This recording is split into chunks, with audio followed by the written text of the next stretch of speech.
Chapter 441, Albania. According to official statistics from the Mughal government, a third of Albania is covered in dense forests. For Mughals, this is a revered vacation spot, but for respectable wizards, it's not a place worth lingering. The country's small population results in a limited number of wizards with magical talents, leading to a significant issue. Albania lacks enough native wizards to establish a ministry of magic recognized by the International Federation of Wizards. This absence of governance has led to chaos. Magical creatures are hunted indiscriminately, smugglers of rare potion ingredients conduct their trades here, black magic is rampant, and traditional witches perform cruel experiments. Consequently, Albania has become a lawless haven for those fleeing justice in their own countries. The Wizarding Union turns a blind eye, and even Dumbledore, despite his desire to help, finds himself powerless against the entrenched interests of various magical circles. Changing this country would require drastic measures, akin to Dumbledore himself wielding his wand in battle. As evening fades into night, the sky's rosy hues give way to a pale red, and the sun sets. At the horizon where sea meets sky, tiny black dots of fishing boats struggle to return to shore, highlighting the sea's vastness. Muggle tourists, aware of the country's poor nighttime law and order, reluctantly leave the beautiful scenery, hastily gathering their companions and departing. With the moon casting its lonely shadow, few Muggles remain in the primeval forest and the hilly borders covered in green lawns. However, by the shimmering lake, a middle-aged woman is being restrained by several policemen, kneeling on the shore and weeping in despair. What happened? A young man with a travel suitcase quietly appears behind a policeman, placing a hand on his hip and sighing. The Muggle policeman, seemingly of Greek descent, is startled. "Where did you come from?" The policeman, who appears to be the captain, nearly sprains his ankle in surprise, his fingers brushing the handle of his gun. But upon seeing the gray-haired young man, his wariness dissipates, replaced by a mix of embarrassment and anger. "What's going on?" The gray-haired young man, unfazed by the policeman's reaction, gestures towards the middle-aged woman by the lake, who is struggling with the officers and crying out as she tries to rush into the water. The policeman, seemingly talkative, doesn't question how the young man managed to approach unnoticed. He sighs, looking at the woman with sympathy. She's a tourist from Italy. This morning, she and her daughter were rowing on the lake. Everything was fine until a gust of wind blew. She just blinked, and her daughter vanished. The young man, with strikingly unusual eyes and a handsome appearance, listens intently, his presence commanding attention. Atticus Blaine observed the scene with a thoughtful nod. "Where is the search team? Haven't you tried looking by the lake?" he inquired. The Muggle policeman, wary of upsetting the distraught Italian woman nearby, lowered his voice and leaned closer to Atticus. "You're a stranger here, sir, so you might not understand. This sort of thing happens often around these parts. Tourists enjoy the lake, the forest, or the scenic spots, and then, in the blink of an eye, their family members vanish. No matter how hard they search, they can't find them. Sometimes, if they're lucky, the missing reappear elsewhere, with no memory of their disappearance or how they got there." "And if they're not so lucky?" Atticus pressed. The policeman's face turned pale with fear. "Unfortunately, some are found lifeless, with no discernible cause of death. The worst cases are those who vanish completely, leaving no trace behind." Atticus's eyes glinted with a deep intensity as he glanced at the grieving woman. "Have you ever truly investigated the cause?" "We want to," the policeman replied, his voice rising with frustration, "but the higher-ups won't allow it. They're afraid that if word gets out, tourists will come. They pressure the families to keep quiet. These politicians are scumbags, if you ask me." Suddenly, the policeman stopped mid-rant, realizing he had said too much. He stepped back from Atticus, eyes wide with panic. "I shouldn't have told you any of this. Forget what I said. Go back to your hotel, sir. There are wild animals here at night. You wouldn't want to disappear and end up in a ditch." "Thank you for the warning. I certainly don't want that fate," Atticus replied with a polite smile. "Then leave immediately." The policeman waved his arms, urging Atticus to go. As Atticus turned away, the policeman glanced at the sobbing woman and sighed heavily. Once the policeman's attention shifted, Atticus paused and looked back at the middle-aged Italian woman. A fierce anger flickered in his eyes. Atticus Blaine, the gray-haired young man, had been through much in recent days. Just 4 or 5 days ago, he had been adrift in the ocean with Sirius. Their venture to Azkaban had been fruitful, and he had planned to return to number 12 Grimmauld Place to reflect on their gains. However, a letter from Cacus Foley had disrupted his plans, compelling him to travel to this familiar yet mysterious country. The primeval forest surrounding him was wilder and more perilous than the forbidden forest near Hogwarts. Towering trees, too large for several adults to encircle, loomed overhead. Though the sky outside still held the last light of the setting sun, the forest was already shrouded in darkness. Atticus, clad in black, ignored the predatory eyes lurking in the shadows and trudged along the barely visible path. The thick vines made it difficult to discern if he was on the right track. He retrieved the letter from Cacus, which included a simple magical map. According to the map, he was close to his destination. Atticus Blaine surveyed his surroundings, carefully determining his direction before continuing on his path. After 10 minutes of walking, he arrived beneath a towering spruce tree where he came to a halt. There, hanging from the tree's base, was a goat's head. It was an unsettling sight. The flesh at the neck's severed edge appeared fresh, with a few drops of blood still clinging precariously, yet the rest of the head seemed weathered by time. The eye sockets had transformed into dark, hollow caverns. "I'm entering the camp," Atticus declared in a voice that carried the weight of age, addressing the eerie goat's head. Suddenly, a chilling breeze swept through the oppressive atmosphere, and the goat's head, fixed to the spruce, twisted into a ghastly grin. 2 green, fluorescent lights flickered to life within its empty eye sockets. "State your name and referrer," the goat's hair rasped, the sound reminiscent of nails on a chalkboard. "My name is Atticus Blaine, and I was introduced by Cacus Foley," he replied, his voice steady despite the unsettling scene before him. End of this chapter. Chapter 442, The Rumbling Gnawing. After Atticus Blaine revealed his identity and the person who introduced him, the goat let out an eerie laugh. Amidst the sharp, ear-piercing sound, the earth trembled. The vegetation and vines growing on a large expanse of land behind the spruces seemed to come alive, writhing and twisting as if animated by some unseen force. It was as though a pair of powerful hands beneath the earth were pulling these plants closer to the ground. The ground continued to shake, and from the hole created by the collapse, a 2-story building, cobbled together from rotten wooden planks, emerged. This structure appeared even more frightening than Hogsmeade's shrieking shack.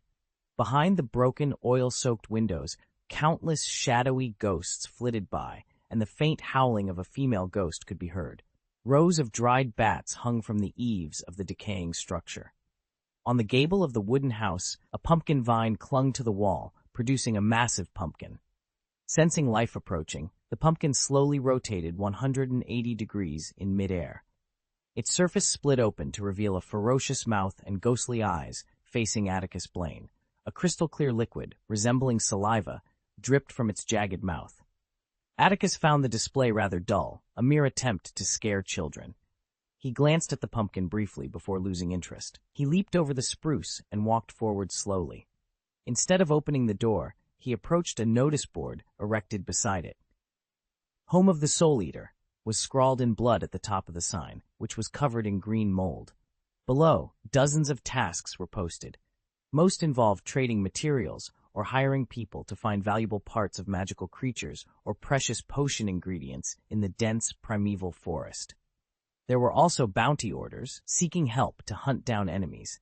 After a cursory glance, Atticus lost interest. With a creak, he pushed the door open, the hinges groaning from neglect. The camp, which resembled a hotel, was more akin to a bar. The lobby was spacious, similar to the Leaky Cauldron, and much larger than it appeared from the outside. However, the bar's environment was far worse. Under the dim oil lamps, the air was thick with strange odors, the acrid smell of dry smoke, the scent of boiling potions, and the stench of rotting animal offal. The air was mildly toxic, and prolonged exposure could cause fainting due to blocked magical power. In the noisy hall, nearly 100 lawless individuals, each with their own style, went about their business, trading, quarreling, drinking, and boasting. As Atticus stepped into the bar lobby, The noise ceased instantly. All eyes turned to the figure in the ordinary black robe at the door, his face obscured by a magical vortex. Atticus frowned, not because of the attention, but because the bar's floor seemed untouched by cleaning for centuries. Its original color was long lost beneath layers of bloodstains and oil, which clung to his shoes like glue. After shaking off a large piece of grime from his sole, Atticus straightened his robe and walked towards the bar with calm composure. The patrons continued to watch him, their eyes filled with malice, their whispers laced with sneers. "What do you want, Mr. Blaine?" The bar owner, a towering figure with a large scarlet scar on his forehead, inquired. The burn scars on his face made him appear even more menacing. When Atticus Blaine detonated himself in front of that sheep's head, he could hear it clearly. "You must pay 10 galleons to enter the camp, or you won't be welcomed here," the bar owner stated calmly, his gaze fixed on Atticus Blaine, who stood near the bar. Despite the warning, Atticus paid no heed. His attention was drawn to a man seated on a triangular stool by the rear window, tending to a potion simmering in a cauldron before him. This man was one of the few in the room who continued his work undisturbed by Atticus's presence. Atticus couldn't determine the potion brewer's age from his appearance. His entire face, including his hair, was ravaged by the clash of dark magic, leaving only grotesque, dark red muscle tissue. A portion of his lips seemed to have been severed, revealing blackened gums and a few yellowed teeth. Yet it wasn't the man's appearance that captivated Atticus.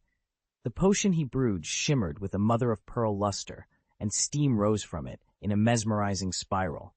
Beside the three-legged stool sat a girl, her body languidly draped over the wizard's lap. Despite the grim surroundings, she was strikingly beautiful, with long, glossy chestnut hair. Her fair, translucent cheeks rested against the wizard's legs as she gazed up at his nightmarish visage, her expression a mix of fascination and a hint of pleading fear. "Oh, come on, baby!" The potion in the cauldron finally ignited, and the wizard eagerly scooped a generous amount with a large wooden spoon.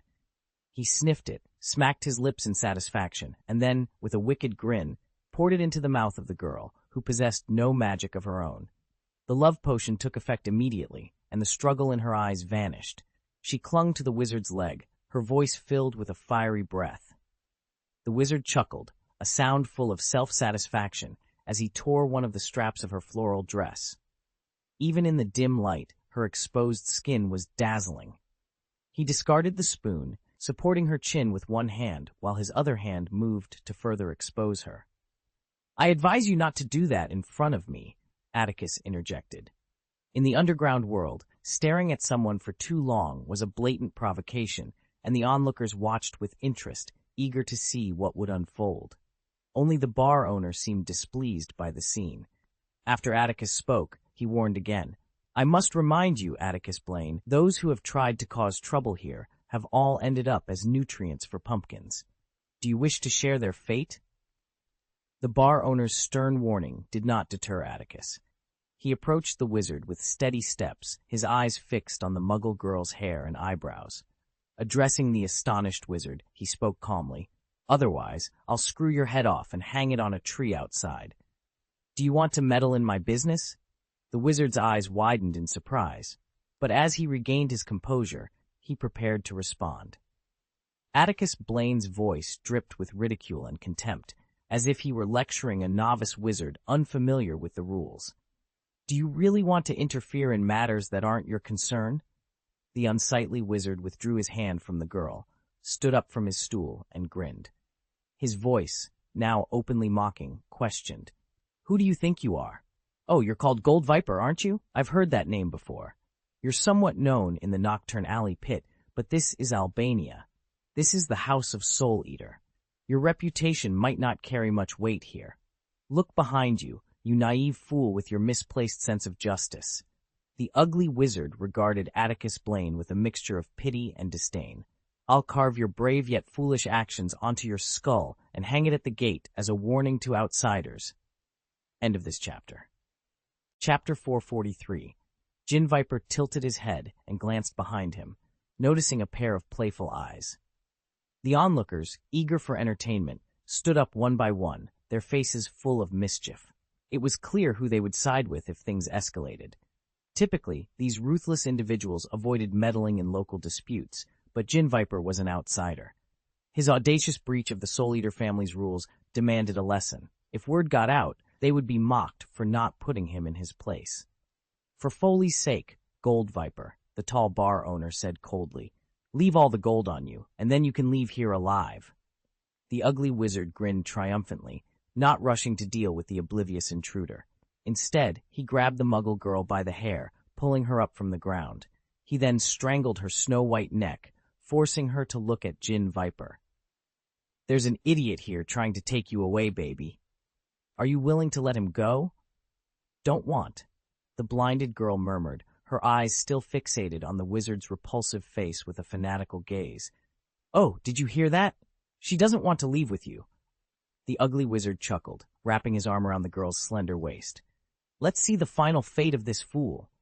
What brings you to us, outsider? A man behind the wooden shelf dividing the hall asked Gin Viper lightly. Oh, it's actually... Despite being the center of attention, Gin Viper seemed oblivious to the trouble he was in. There was even a hint of amusement in his voice. I'm tracking down a woman. She's part of the Druid sect. It's reported she was here before, so I came to inquire. Why are you looking for this woman? Another man asked mockingly. Is she your mother? The bar erupted in laughter, with many patrons swaying and patting the tables. Gin Viper, however, remained unfazed, even joining in the laughter. You're humiliating yourself, Gold Viper. The bar owner, the only wizard not smiling, said indifferently. Hey, you stinking bastards! Gin Viper shook his head helplessly. For months, Atticus Blaine had been living in the sun, away from these dirty, lowly individuals. He had forgotten how to deal with their kind. Facing the relentless waves of ridicule, Gin Viper paused for a few seconds, then raised his hand and slowly removed the wide black hood from his head. His soft, shiny gray hair was exposed to the dim air. He unhurriedly unbuttoned his collar and draped the black robe over his left arm. The laughter gradually subsided as everyone watched Gin Viper's unexpected actions, trying to guess his next move. Only the magical vortex on his face still concealed his identity. Gin Viper coughed a few times, his old voice growing younger with each cough. The ugly wizard holding the girl watched as the magical vortex on Gin Viper's face dissipated like a sandcastle washed away by waves, revealing a young and handsome face. Silence fell over the bar, the only sound being the increasing volume of breathing. The ugly wizard's hand slipped from the muggle girl's waist, trembling uncontrollably. Panic filled his eyes, and his lipless mouth slowly opened, emitting a strange sound of "Ah!" "Atticus Blaine!" someone gasped. "Run away!" Came a shout from behind the bar. The deafening roar of the tall bar owner sent wine glasses crashing from the shelves. "The Golden Viper is Atticus Blaine. He doesn't want to leave anyone alive." Boom! At that moment, the bar shook violently, as if struck by lightning. Chaos erupted as patrons reacted in various ways. Some wielded wands, casting powerful black magic at Atticus. Others hurled vicious potions, hoping to bring him down, while some unleashed magical creatures driven by dark enchantments. These creatures, upon landing, bared their teeth at Atticus. In the midst of the chaotic bar hall, where Atticus stood, a palpable wave of magic surged from him, sweeping through the room with thunderous force. Everything and everyone caught in its path froze, as if encased in amber. Only the light in their eyes, cracked with fear and bewilderment, remained vivid. Tap, tap, tap. Atticus turned and took a quick step, brushing aside the glass shards suspended in midair, and returned to the bar counter. The bar owner had leaped onto the counter, gesturing frantically toward the door. His massive body leaned precariously over the edge, yet he remained immobile. With a flick of his wand, Atticus levitated the bar owner from the counter to the ground, leaving him sprawled awkwardly on his back. From the bar owner's bulging eyes, Atticus could read a myriad of emotions: fear, regret, pleading, and hope. The man likely wished to barter information for his life, but Atticus had no need for words. In the dimly lit bar hall, 2 purple moons slowly rose, casting a strange and heavy light that extinguished all emotion in the bar owner's eyes. Recently, Atticus had been sifting through violently extracted memories, each frozen image flashing before him. 1 day, 2 days, 3 days.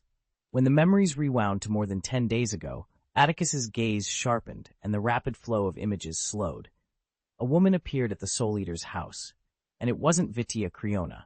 Instead, it was a plump, middle-aged witch dressed in respectable attire.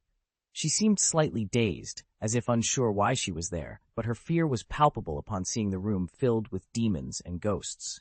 The witch, having stumbled in by mistake, attempted to flee in panic. However, her timidity only attracted the attention of the lawless individuals present. Dark wizards quickly subdued her, contemplating her fate.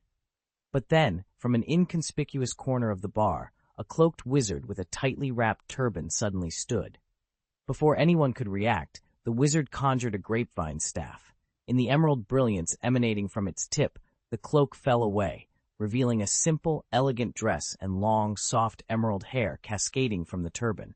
As the bleak moon climbed to its zenith, a raging fire in the dense forest painted half the sky white. Amidst the flames, the faint sounds of walls and wooden beams cracking echoed, accompanied by mournful wails. Under the fiery glow, a muggle girl, kneeling dozens of feet away, regained a sliver of clarity in her bewildered eyes. With her mouth slightly agape, she stared at the inferno and slowly stood. Though not fully conscious, the roaring flames instinctively terrified her. She staggered backward, unexpectedly tripping over a stone embedded in the soil. Ouch! The sharp pain in her buttocks jolted the girl back to full consciousness. She winced, struggling to rise, when her eyes caught sight of something on a massive spruce tree nearby. It was unmistakable. A head, several grotesque heads, charred beyond recognition, were impaled on sturdy stone spears and affixed to the spruce. The faces, twisted in agony, still bore traces of the terror they experienced in their final moments. Ah! Her scream pierced the boiling night air, echoing through the forest. The muggles, who were busy battling the fire not far away, quickened their pace upon hearing her cries. Amidst the towering trees, standing in orderly rows, two faint purple lights flickered and vanished into the depths of the darkness. End of this chapter. Chapter 444. Inference. The creatures of the Albanian forests have never known peaceful slumber. What began as a simple effort to extinguish a wildfire led to the unexpected discovery of a foreign tourist who had recently vanished. While the disappearance of tourists in this country was not uncommon, and their subsequent memory loss upon being found was almost routine, the situation took a darker turn with the discovery of a brutal murder at the very site where the young girl was located. The situation escalated further when, after the fire mysteriously extinguished itself, the charred remains of at least 100 individuals were discovered in an unrecorded wooden structure, nearly consumed by the flames. The sheer scale of the tragedy was staggering, rendering the local Muggle police ill-equipped to handle the investigation. Consequently, the government swiftly deployed a substantial armed force to seal off the forest and commence a thorough investigation. As they worked to identify the victims, they also sought to track down the perpetrator. Throughout the night, the relentless drone of Muggle helicopters echoed over the outskirts of the ancient forest. After a long absence, Atticus Blaine found himself once again in the heart of the forest. He had discovered a small rocky hill within the primeval woods, and using magic, smoothed its summit to pitch his tent. As night descended, the forest was enveloped in a chill that heralded the approach of winter. Atticus kindled a fire in front of his tent, set up an iron frame, and leisurely roasted sausages. The flames danced over the sausages, and soon a rich, smoky aroma wafted through the air, carried by the gentle breeze. The scent stirred the forest's creatures, drawing them toward Atticus's temporary camp.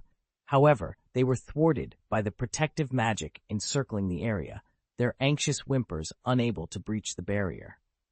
Once the sausages were nearly done, Atticus placed a teapot on the rack. He brewed tea for himself, watching the tea leaves unfurl in the cup by the firelight.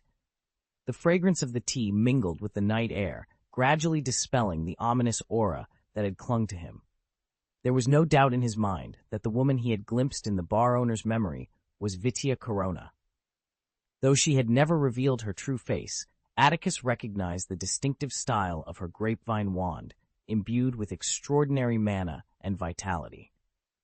From the previous summer to the beginning of August this year, after a year-long search, Cacus had finally provided crucial information within the task's deadline, leading Atticus to clues about the whereabouts of this contemporary priestess of the Druid sect. Atticus was no longer deeply concerned with the events at the central temple of Avalon Island. If not for this woman drawing him into a series of events and his desire to see if she could answer some of his lingering questions, he might have rescinded her bounty. Despite uncovering some clues, Atticus's eyes held little joy. He was preoccupied with something he had seen in the memory of the Soul Eater's house owner. It involved a middle-aged, overweight witch who had inadvertently stumbled into the establishment. Atticus's memory was impeccable, and he recalled her vividly. During the Greyback incident, he had frequently visited the Ministry of Magic to assist with marketing and publicity efforts, meeting most of its employees. This woman was among them. Although he had never learned her name, Atticus was certain, after careful recollection, that his memory was accurate and that this witch was indeed part of the ministry's ranks. Atticus Blaine, an employee of the British Ministry of Magic, found himself puzzled by the presence of a corpulent witch in Albania. He couldn't fathom why she was there, but what intrigued him more was her disappearance into the forest with Vitia Creona, a priestess, after being rescued. Since then, she hadn't been seen again. The House of the Soul Eater, situated at a crucial junction deep within the jungle, was guarded by a sheep's head, symbolizing the owner's watchful eyes. The bar owner's memory revealed no trace of the witch, suggesting she might still be hidden in the depths of the primeval forest. Secretive sects like the Druids were known for their discretion, so Atticus wasn't surprised that a nature-loving priestess would save the witch. However, he wondered about the priestess's intentions. After escaping the Soul Eater's house, why hadn't the witch been escorted out of the forest? Was there a plan to convert her into a follower or use her as a spy within the Ministry of Magic?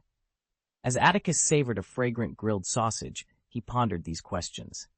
He soon dismissed the idea of espionage. Sectarians and wizards had always been distinct. If Via Creona sought wizardly assistance, she had two viable options. She could appeal to Dumbledore to allow druids to reside in the Forbidden Forest, or persuade pure-blood families and ministry officials to support policies favoring druids in the British magical community. What purpose would a ministry spy serve? Another mystery troubled Atticus. His search through the bar owner's memories revealed that Vitia Creona had been frequenting the House of Soul Eaters since the previous summer and had lived in the forest for an entire year. For druids, forest dwelling was not unusual, but Vitia's solitary presence was. Disguised as a dark wizard, she entered the Soul Eater's house alone, rarely speaking, and sat in secluded spots, eavesdropping on nearby conversations. It seemed she was there solely to gather information.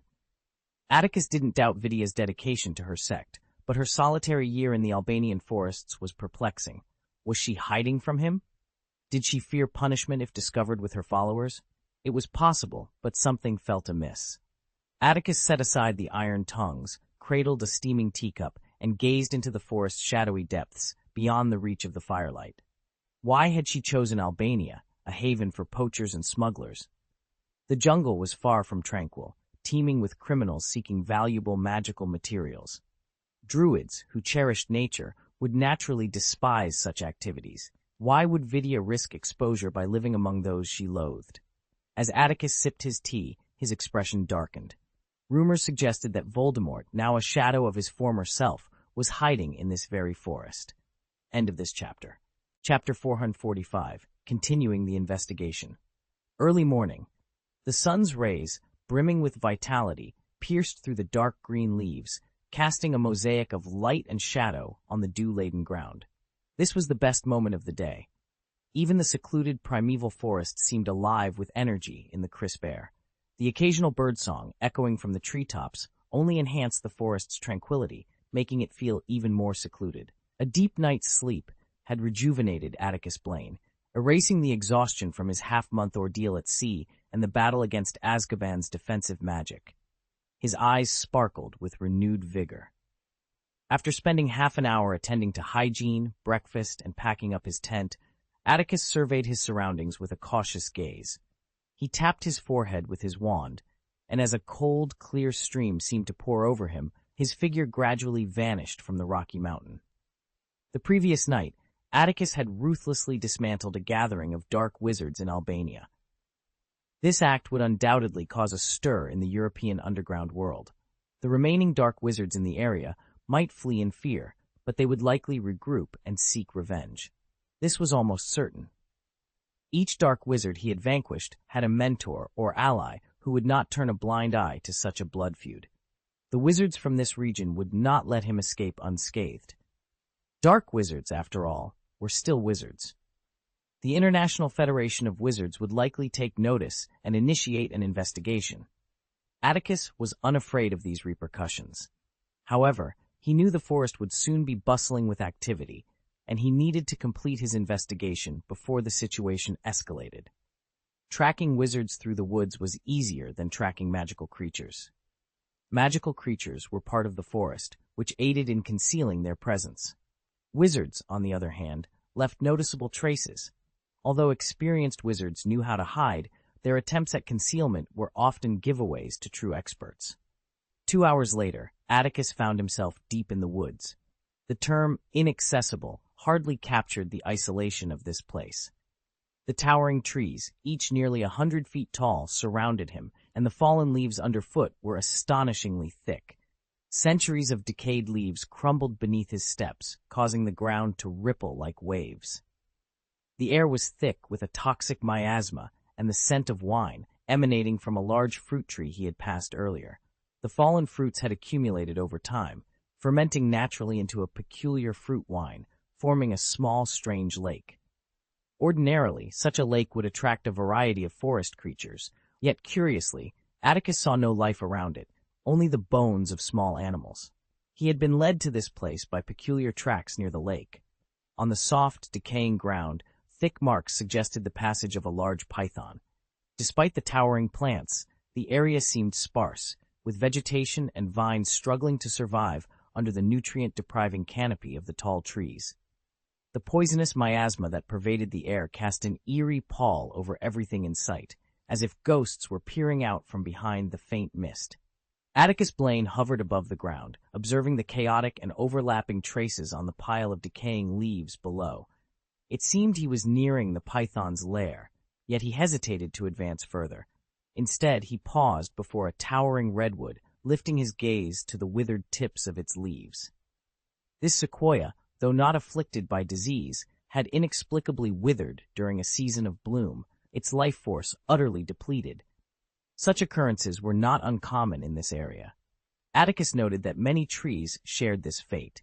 As his fingertips brushed against the scorched bark, Atticus's eyes flickered with understanding. These trees hadn't died naturally. They had been drained of vitality by some force. While wizards possessed the means to achieve such effects, those akin to this were rooted in black magic. Black magic was bore, utal, akin to using a bomb to breach a dam to drain a reservoir. Yet, the situation before him suggested a more subtle approach, as if someone had gently opened the dam's gate. As he moved forward, Atticus encountered numerous animal skeletons along the path. Most were pitch black, seemingly corroded by venom and life, with some bones completely shattered, likely victims of the giant python's deadly embrace. Everything he observed confirmed a certain possibility, one he had anticipated but still struggled to comprehend. Ahead lay a massive banyan tree, its canopy and aerial roots sprawling over nearly half the size of a Quidditch pitch. At the base of its trunk was a spacious hollow. Atticus surveyed the area with keen eyes, gripping his wand tightly. Though someone had attempted to conceal their magical traces, the strange sea of magic bore clear signs of erosion, reminiscent of the python's tracks he had discovered near the fruit wine lake. This was an insidious magic, corrosive and perilous. Upon entering the tree hollow, Atticus noted the absence of the strong decay scent that permeated the outside air. The soft fallen leaves on the ground were dry, as if meticulously cleared. In the hollow's depths, a small area had a thicker pile of leaves than elsewhere. Atticus floated over, scrutinizing the leaves. With a subtle flick of his fingers, a small object flew into his hand with a whistle. It was a scale, likely shed by the python active in the area.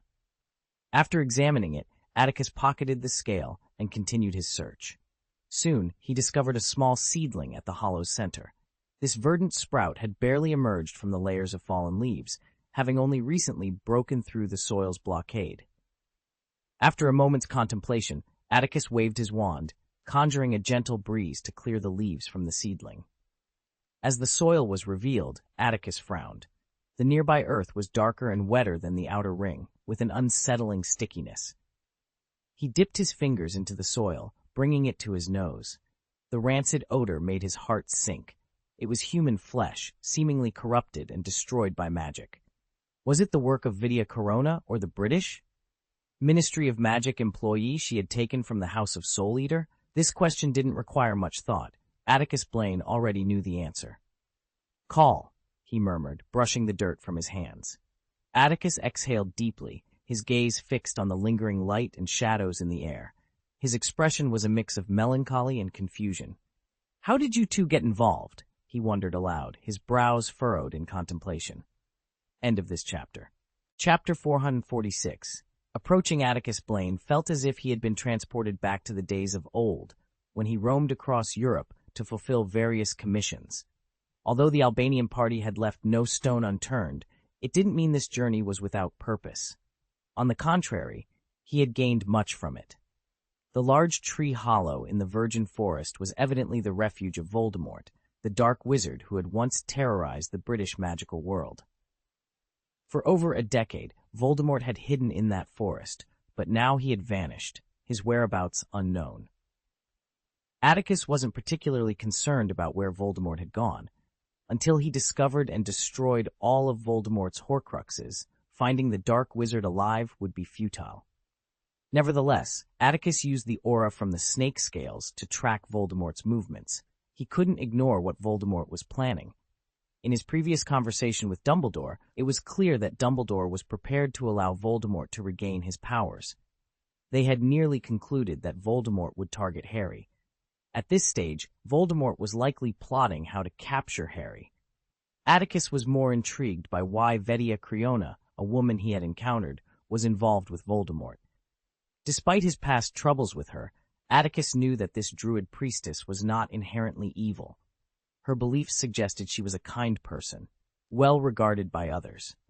Voldemort, on the other hand, was infamous as the most malevolent wizard in history. The two seemed worlds apart, yet they had become entangled. This development left Atticus with a sense of unease, as if the situation was slipping beyond his control. It felt as though the wheels of fate were turning along a predetermined path, and his presence was merely an illusion orchestrated by destiny. Dumbledore certainly didn't wish to confront Voldemort at this moment, but Atticus couldn't ignore the situation. He needed to investigate thoroughly. Voldemort and Vidia Corona came from completely different worlds. What circumstances had brought them together? They hadn't chosen the most convenient way to leave the Albanian forest, such as apparition, but instead took a remote path away from civilization. Atticus surmised that Voldemort's current state was still weakened, unable to withstand the intense pressure of apparition. This was advantageous, making Atticus's tracking efforts easier. After 10 days of roughing it in the wilderness, Atticus finally emerged into a human settlement. For the first time, the aura from the scales led him to a village.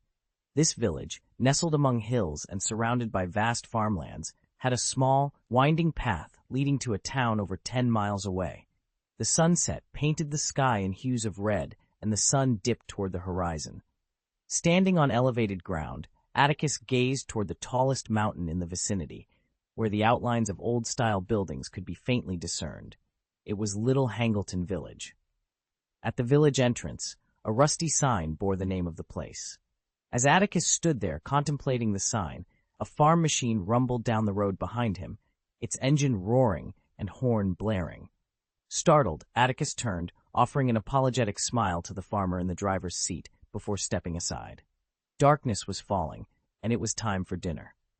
Villagers, having toiled in the fields all day, hurried home for their evening meal.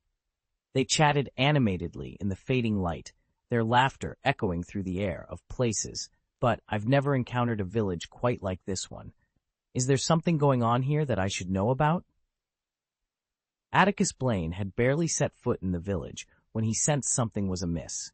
As a newcomer, he expected to draw some attention, but the villagers' reactions were unusually intense. Every person who noticed him stopped whatever they were doing to stare, their eyes a mix of wariness and curiosity. After he passed, they would gather in small groups, whispering and gesturing in his direction. "Excuse me, ma'am," Atticus called out, halting in the middle of the road. He addressed a young girl who was collecting clothes nearby, offering her a polite smile. Startled, the girl nearly dropped her laundry and retreated a step. However, upon seeing the handsome, gray-haired stranger, she managed to suppress her fear, her cheeks flushing as she replied hesitantly, "Oh, what? I'm looking for a place to eat," Atticus explained, bowing slightly. He gestured to his mud-caked shoes. "I've traveled quite a distance today, and I think it's time to give my stomach some attention."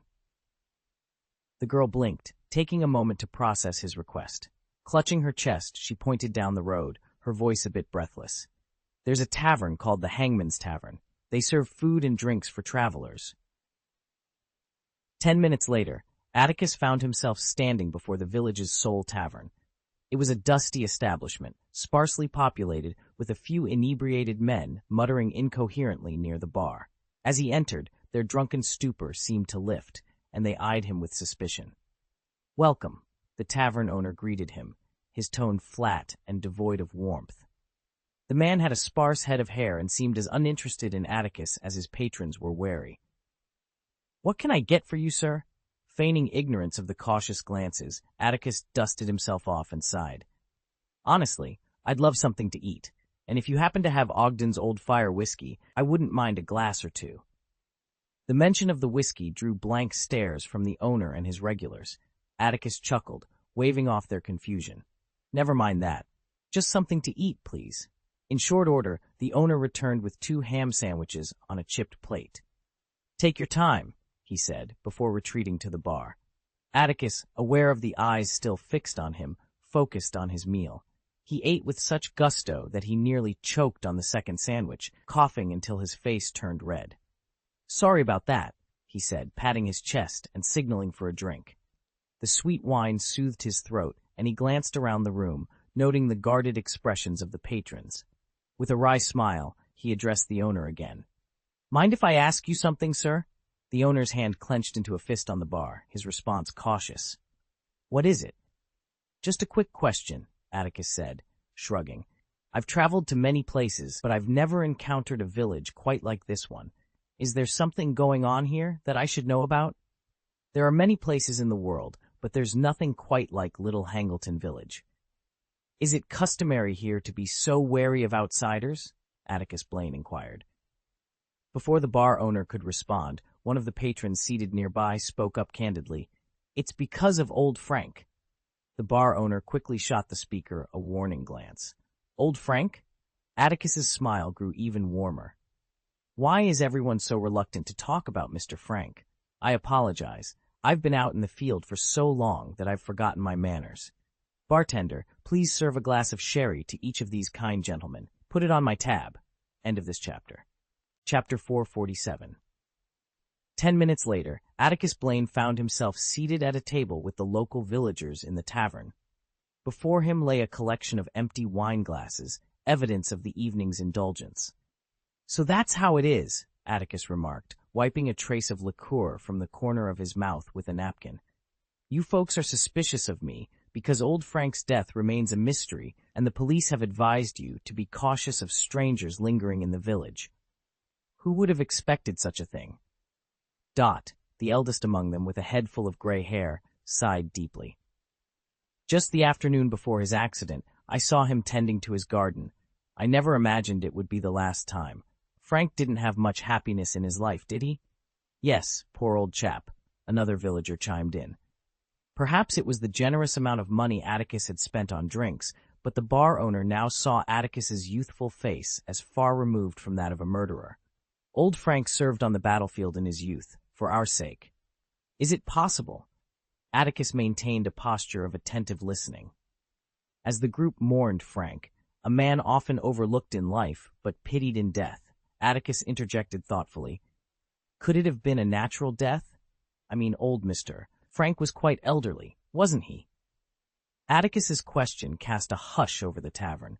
A few inebriated patrons eyed him eagerly, hinting that they had more tantalizing gossip to share, provided he was willing to pay for it. "Excuse me, boss," Atticus gestured, and the bartender, already anticipating the request, promptly delivered several glasses of sherry to the table. Old Dot downed his glass in one swift motion, smacking his lips in satisfaction, before leaning in conspiratorially. "It's not as simple as you think, young man. The police were stumped because they found nothing amiss with Frank's body. But when he was carried out of the Riddle mansion—" "Sorry," Atticus interrupted, frowning. "Whose mansion?" "The Riddle House," Old Dot replied, a hint of excitement in his voice. "You must have seen it, the house on the hillside. It's changed hands many times, but it originally belonged to the Riddle family. The Riddle couple and their son, Tom Riddle, died there 50 years ago, just like old Frank, frightened to death, yet with no marks on their bodies."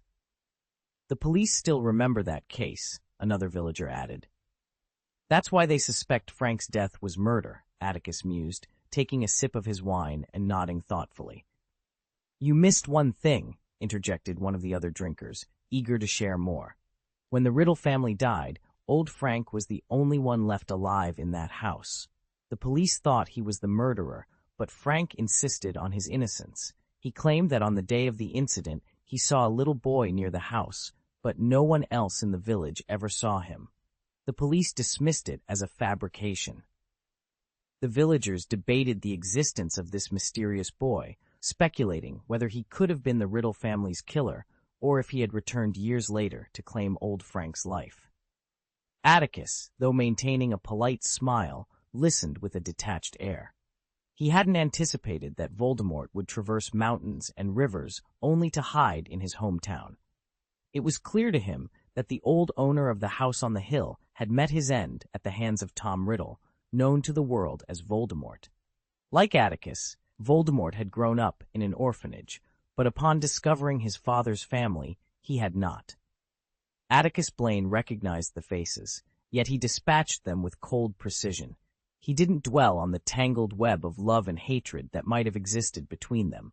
Their situation mirrored his own in some ways, but his circumstances were unique, so he didn't give it much thought. Voldemort, on the other hand, had chosen the most extreme path. "Has old Frank been buried yet?" Atticus suddenly asked, his question seemingly coming out of nowhere. "The police took his body, and it hasn't been returned," came the reply. "I suppose they're still trying to determine what caused Frank Sr.'s death, but I think they're just wasting their time. That's how it always is." Atticus nodded silently. In truth, the Riddle House was a grand and respectable mansion, perched on high ground, offering a panoramic view of the surrounding wilderness. If it weren't for his current accommodations and the fact that this was Voldemort's hometown, Atticus might have seriously considered buying it from its current owner. A glowing sphere of light hovered in midair, casting illumination on the stairs leading to the second floor, which had been cordoned off by the police. The stone steps, covered in a thick layer of dust, bore chaotic footprints, likely left by the police when they rushed upstairs after receiving the news. The house had remained in a state of suspension since then.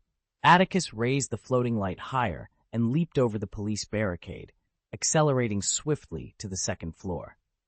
Since the villagers and police had already scoured the house, it was clear that any wizard who had been there was long gone. Without wasting time on surveillance, Atticus drifted directly to the house where the gardener, Frank Bryce, had discovered the body. This was easy to identify, as the Muggle police had set up a separate cordon at its entrance. On the night old Frank died, life in the village continued as usual. A few villagers drank at the tavern until midnight, only to be sent home by the tavern owner. As they staggered towards their homes, they suddenly noticed a green light emanating from the second floor of the Riddle mansion on the hillside. The light was blinding and sent chills down their spines. Accompanying the green light was a loud roar, as if something had exploded. Fueled by alcohol, the villagers rushed into the mansion to investigate the source of the light and noise, only to find old Frank dead. The police were skeptical of the drunkard's testimonies, as their investigation revealed no signs of human interference or damage from an explosion. They suspected there had been no explosion or green light at all, perhaps just a thunderbolt. The traces of magic were not easily concealed. The room's furnishings had remained unchanged for half a century. An old fireplace, dusty armchairs, creaking wooden floors, and moth-eaten tapestries hanging on the walls. To a Muggle, nothing seemed amiss. But to Atticus, there were clear signs of magical repair. The weedy lawn outside was bathed in bright moonlight, and a chilling breeze hummed through the mansion.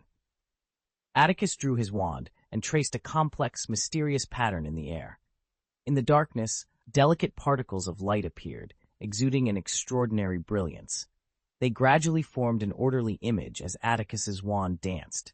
He stepped back against the wall, silently observing the flowing images. In midair, the interplay of light and shadow cast a cold, sharp outline on his profile. After a while, the light and shadow faded away, and everything returned to normal. Only a slightly commanding voice echoed through the abandoned mansion. Bertha Jorkins. End of this chapter. Chapter 448. The situation is urgent. Thanks to Atticus Blaine's quick response and timely tracking, he managed to uncover some extremely important information. The two wizards who had hurriedly left the old house hadn't taken much care to hide their tracks, allowing Atticus to seize the opportunity. It was now clear. The Druids and Voldemort had become allies. The priestess had made an extremely unwise choice. To a wizard like Voldemort, there are no true allies, only those who dare to resist him, fools and slaves. Atticus hadn't known Vetia Creona for long, only a few days, but he understood that this priestess was no fool. Despite Dumbledore's strong opposition, Voldemort's influence was primarily felt in the British wizarding world, leaving other European countries relatively unscathed. However, his infamy was widespread. It was impossible for Creona not to be aware of the villainous nature of her chosen ally, yet she still made this irrational decision. After leaving Avalon Island, Vetia appeared in Albania shortly thereafter, presumably to meet Voldemort. Reflecting on the events at the temple during the Avalon Island gathering, the peculiarities of the double snake staff, and the shock and astonishment Vetia Creona displayed at that time, the source of her unreasonable behavior became apparent. The unfortunate Ministry of Magic employee, whom Atticus now knew to be Bertha Jorkins, had been interrogated by Voldemort. What secrets had she revealed? It was likely that the Triwizard Tournament had been leaked. Although still in the secrecy stage, those with some status were aware of its basic details. When Atticus attended an event in Paris, many in the British Magic Circle had written to him, asking if they could promote their alchemy products during the tournament. What other crucial information had Bertha Jorkins provided? Atticus had no way of knowing. Everyone harbors countless secrets, and what this ordinary ministry employee knew could be invaluable to Voldemort. In the vision Atticus had just pieced together, the conversation between Voldemort and Creona also mentioned Harry. Voldemort intended to use the Triwizard Tournament to involve Harry, which meant Harry had to participate. Many of the competition's rules had been formulated by Atticus, and for safety, they clearly stipulated the age of the participants. Harry did not meet these requirements, so Voldemort and Creona must have devised a plan. Their conflict had drawn the attention of Muggles, so after hastily tidying up, they used apparition to leave. To prevent being tracked, they likely cast defensive spells on themselves, rendering the snake scale in Atticus's hand ineffective. Atticus slowly floated out of the room, not leaving the old house, but instead entering a room with an open-air balcony on the second floor.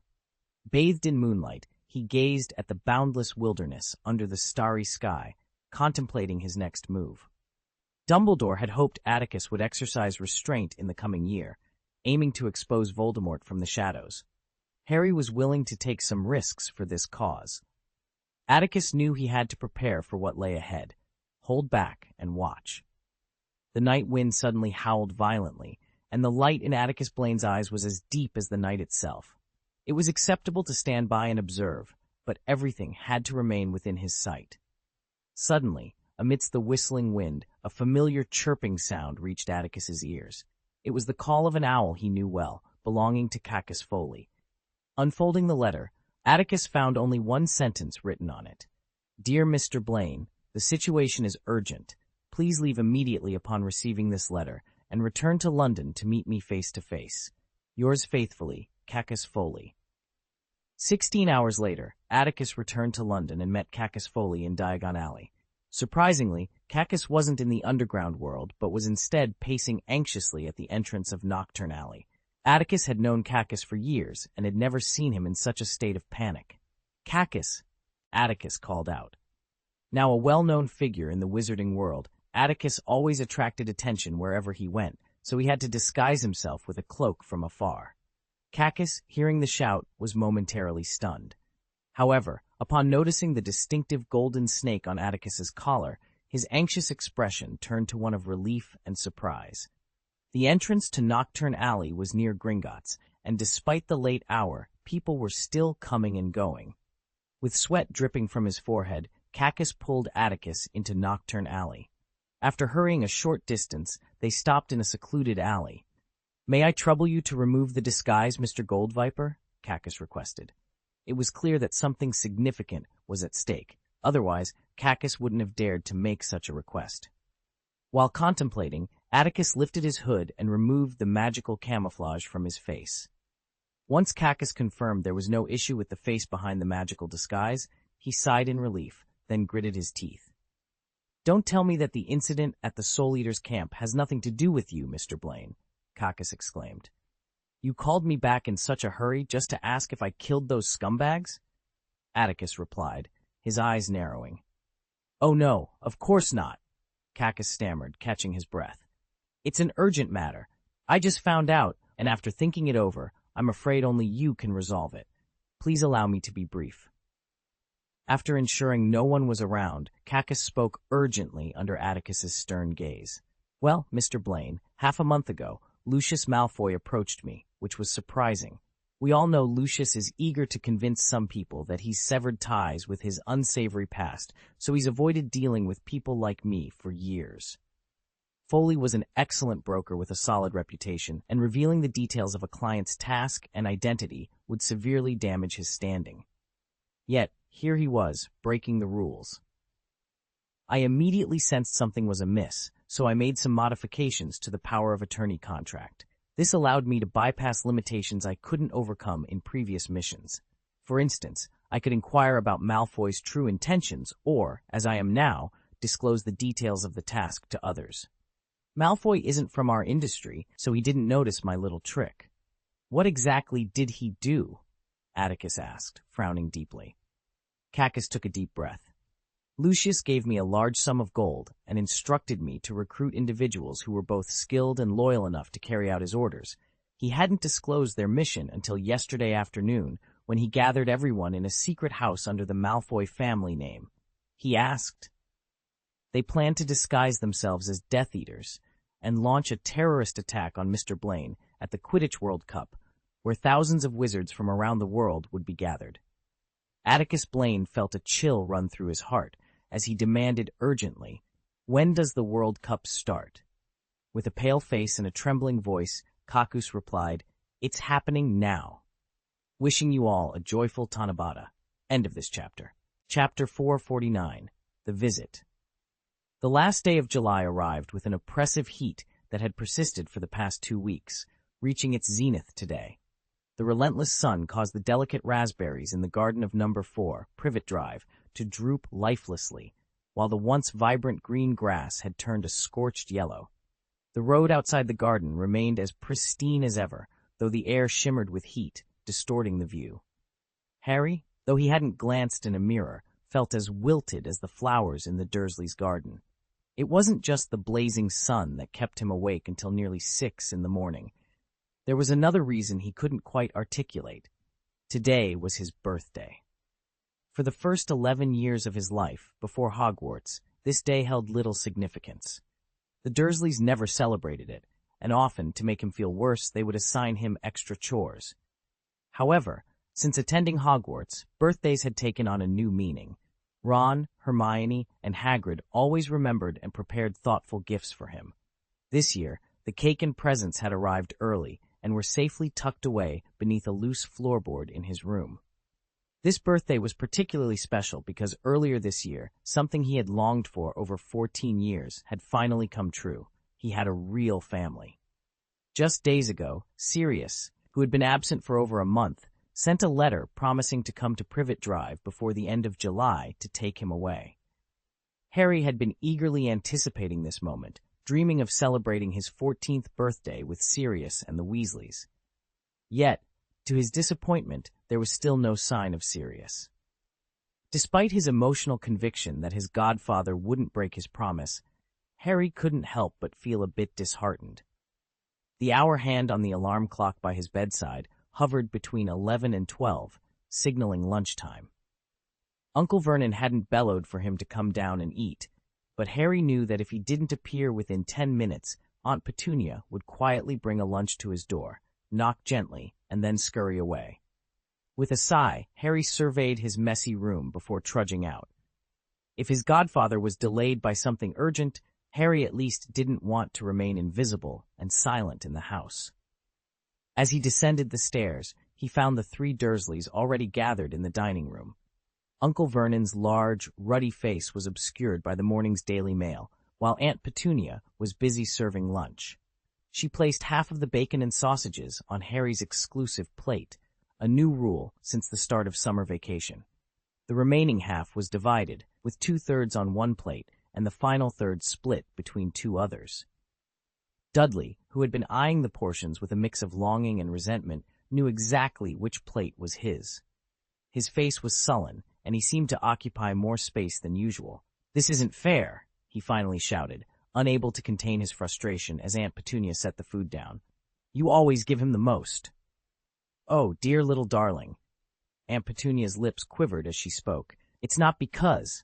We've discussed this issue, and the school nurse believes that you should properly control your nutritional intake." This reason had been repeated countless times, yet Dudley remained unconvinced. He shouted angrily, "But that freak can't finish it." Aunt Petunia was on the verge of tears again, having already lost a considerable amount of hair this summer over Dudley's new cookbook and the unwelcome boy in the house. Despite everything, the problem still needed to be addressed. As Aunt Petunia clutched her chest, trying to reason with Dudley, she turned and noticed Harry standing silently at the dining room door. Her expression immediately stiffened, a change that Dudley caught with his small, flickering eyes. Turning around seemed an arduous task for someone of his size, and after a long moment of murmuring, he finally managed it. The savagery on his face vanished instantly, replaced by a look of fear that Harry could clearly see in Dudley's pinched features. How to describe it? Although Harry was often troubled by his situation with the Dursleys, he had to admit that the expressions on Dudley and Aunt Petunia were quite amusing. It seemed that the murderer Sirius, his godfather, had truly frightened the Dursleys. "I think Dudley was right," Harry shrugged nonchalantly, pointing to his own plate on the kitchen counter. "The food was really too much for me." Harry's sudden voice nearly knocked Uncle Vernon off his chair. He finally set down the Daily Mail, his bushy mustache quivering. Harry's long experience with the Dursleys made him hold his breath instinctively, expecting Uncle Vernon to yell at his unexpected appearance. Uncle Vernon did look furious, but nothing happened. The small dispute in the kitchen was quickly resolved with the Dursleys' unspoken understanding. Aunt Petunia swiftly brought the food to the table, and Dudley ceased his tantrum. He lowered his head, guarding his portion of grilled sausage, eating carefully, while Uncle Vernon muttered softly, "Like what?" as he picked up his knife and fork to tackle his own meal. They began to ignore Harry again. Since the start of this summer vacation, a familiar impulse had resurfaced within him. Harry's face was pale, his teeth clenched, and his chest heaved as he struggled to resist the temptation to pull out his wand and add a pig's tail to Dudley or antennae to Aunt Petunia's forehead. Just then, the doorbell rang suddenly. Uncle Vernon didn't shout, "Go open the door, boy." Instead, he stood up with great difficulty and walked toward the hall. No matter what, Harry couldn't let the dark thoughts in his mind become reality. If he stayed here, the Ministry of Magic would likely send him another warning for unauthorized use of magic by an underage wizard. He glanced at the food assigned to him on the kitchen counter, but instead of taking it, he turned and headed for the stairs. Just as he placed one foot on the first step, A sudden roar of fear and anger erupted from the hallway. It was Uncle Vernon! The unexpected roar stunned Dudley and Aunt Petunia in the kitchen, but Harry quickly recovered from his brief shock. Professor Blaine's physical education class had made Harry much more agile than before. With a light touch on the banister, he flipped over and rushed toward the hall. Before he could reach it, Uncle Vernon, looking terrified, charged forward like an out-of-control bull. "Get away, Petunia, Dudley. It's the murderer," he shouted. The open door let in the blazing noon sun, and two figures stood silhouetted in the brilliant light. Harry's heart pounded wildly as Aunt Petunia and Dudley screamed in terror. Harry moved slowly, almost in a daze, as he made his way toward the hall. The bright light was overwhelming at first, but as his eyes adjusted, the figures standing before him came into focus. "Sirius, Professor Lupin," he exclaimed, recognizing them at last. "Apologies to everyone. I've been dealing with some work issues over the past couple of days, which has slowed down my progress." End of this chapter. Chapter 450, Reconciliation with the Dursleys. After the fervent shout, Harry blinked rapidly, fearing he might have misidentified the person.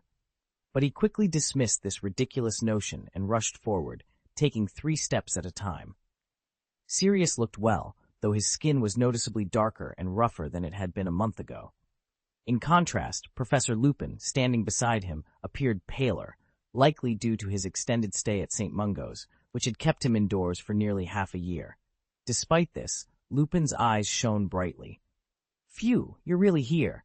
And Professor Lupin, I didn't expect that," Harry exclaimed, his voice trembling with emotion. He couldn't suppress the excitement in his heart. Sirius, noticing how much Harry had grown in just a month, smiled warmly and affectionately ruffled Harry's perpetually messy hair. "How could I miss your birthday, Harry? It's not my style to break a promise." Sirius's words made Harry feel a bit embarrassed, but he couldn't stop grinning, his entire being brimming with joy.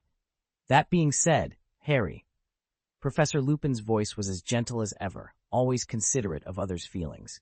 He glanced over Harry's shoulder into the room, a hint of concern in his tone. "The muggle who just ran past is your uncle, right? We should probably apologize to him. We arrived unannounced, and he seemed quite startled." "Oh, forget about that unpleasant muggle, Remus," Sirius said dismissively, not bothered by the lack of an invitation. He walked into the hall with his arm around Harry's shoulders, while Remus looked on, slightly exasperated. "I don't think we should enter without the owner's permission, Sirius," Remus began. "Oh, then you'll be waiting a long time, Professor Lupin," Harry replied with a grin. "I'm not your professor anymore, Harry. Just call me Remus, okay?" Remus said, smiling knowingly. He was well aware of the Dursleys' reputation. After hearing Harry's comment, he followed them into the hall with a resigned smile. The Dursleys were nowhere to be seen, having disappeared from the kitchen. Harry knew Sirius and Remus wouldn't be particularly interested in the Dursleys' home, so he led them directly upstairs to his room. It was a mess, mainly because Harry had been preoccupied with whether Sirius would arrive on time, leaving him little motivation to tidy up. The 3 of them entered the room, which was so cluttered there was hardly any space to sit.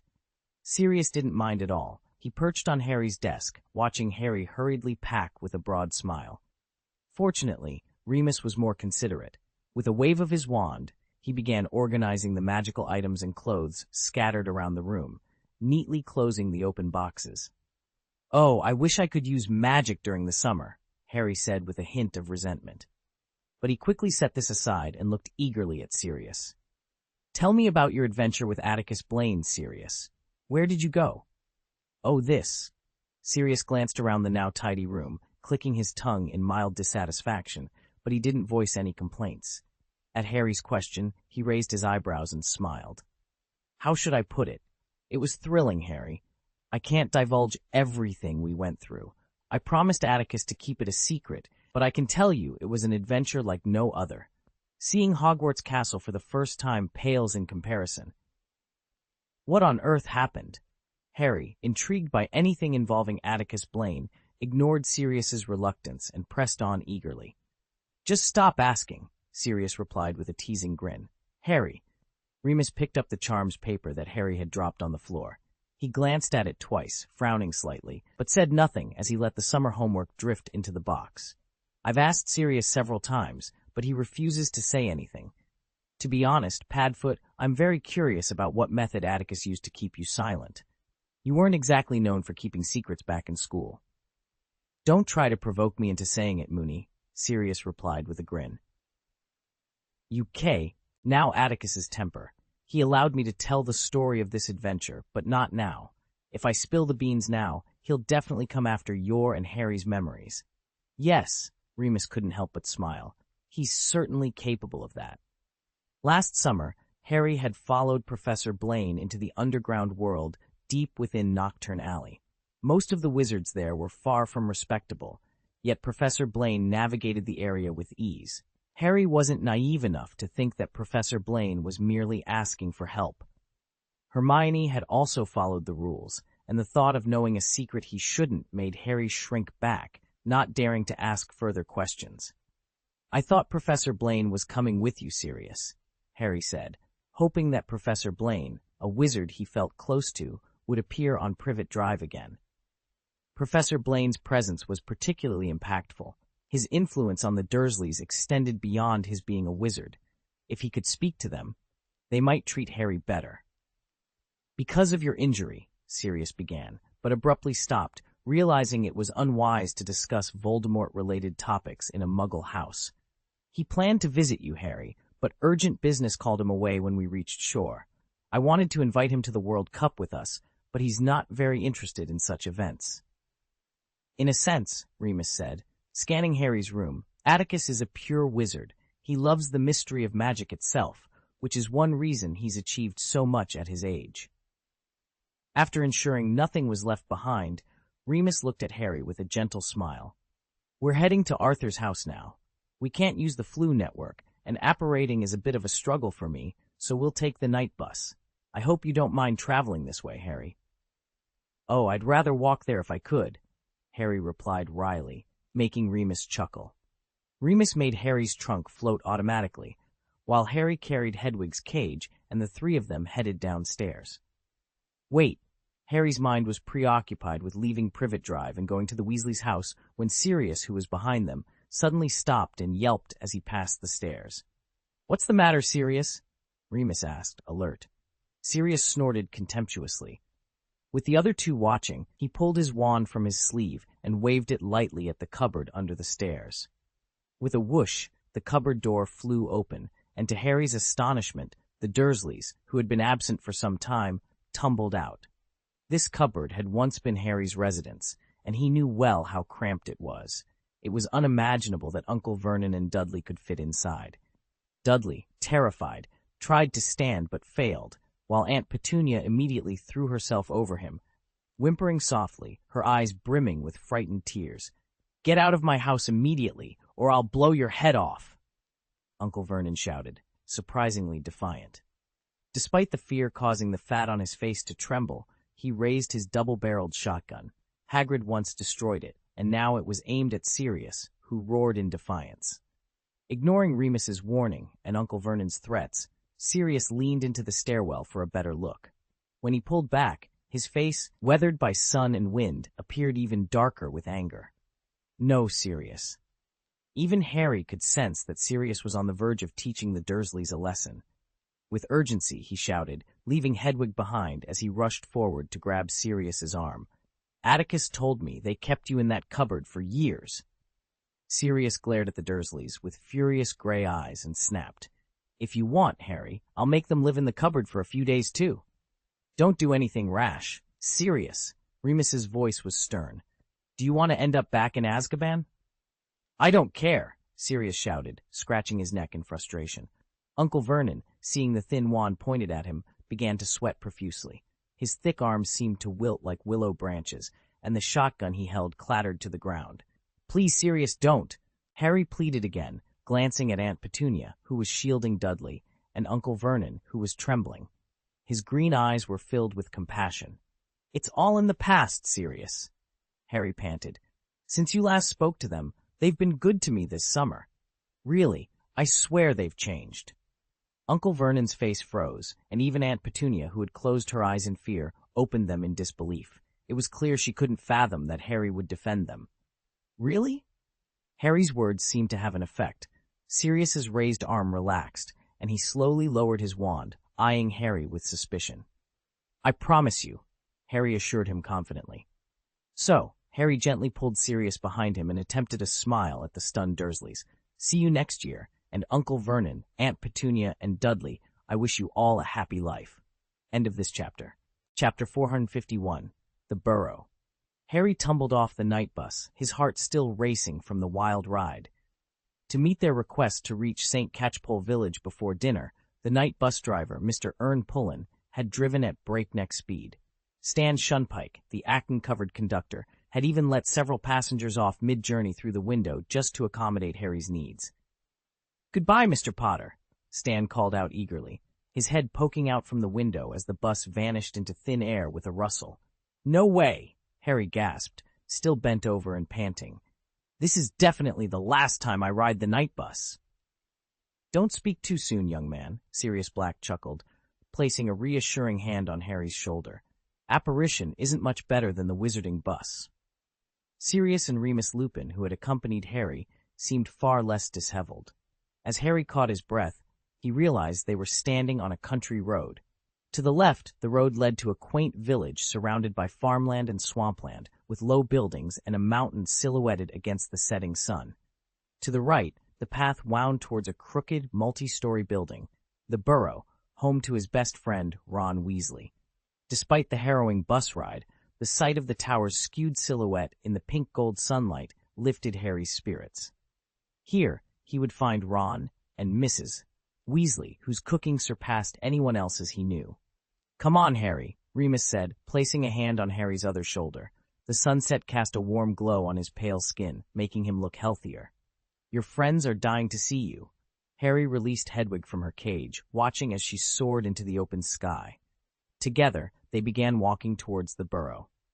Sirius, Remus, how did you know the Weasleys? Harry asked curiously. Oh, that's a long story, Sirius replied, the evening breeze ruffling his hair. He smiled lazily. We've known Arthur and Molly much longer than you have, Harry. Isn't that right, Remus?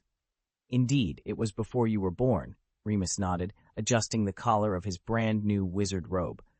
Harry noticed the change. At Hogwarts, Remus had always worn robes that were threadbare and patched, often the subject of Slytherin taunts.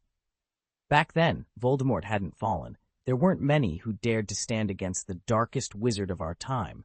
Albus worked tirelessly to gather those brave enough. Sirius, your parents, and I knew Arthur and Molly from those days. But Molly hasn't always been fond of me, Sirius admitted with a grin, nimbly leaping over a puddle. The ground was dry, but the air hinted at recent rain near Stoat Mountain. That's because some of your ideas are a bit too radical for her taste, Remus laughed. And you do enjoy teasing Arthur about his thinning hair. Harry burst into laughter, surprised to learn of his godfather's mischievous streak in his youth. Harry, a voice called out. As they crested a slope, the Burrow came into view, much closer now. Two figures stood in front of the small stone house where the Weasleys kept their brooms, eagerly watching their approach. The girl was faster, her movements more agile. Before Ron could cover much ground, Hermione had already reached Harry. How are you, Harry? She exclaimed, her eyes bright with excitement. Hermione embraced Harry tightly, her face alight with joy and excitement. Like Harry, Hermione had grown taller since last semester, giving her a more mature appearance. Harry was surprised to notice a few pink pimples beginning to dot her fair cheeks. Hermione, he asked, setting aside his idle observations. With a grin, he added, What are you doing here? The World Cup is still a few days away.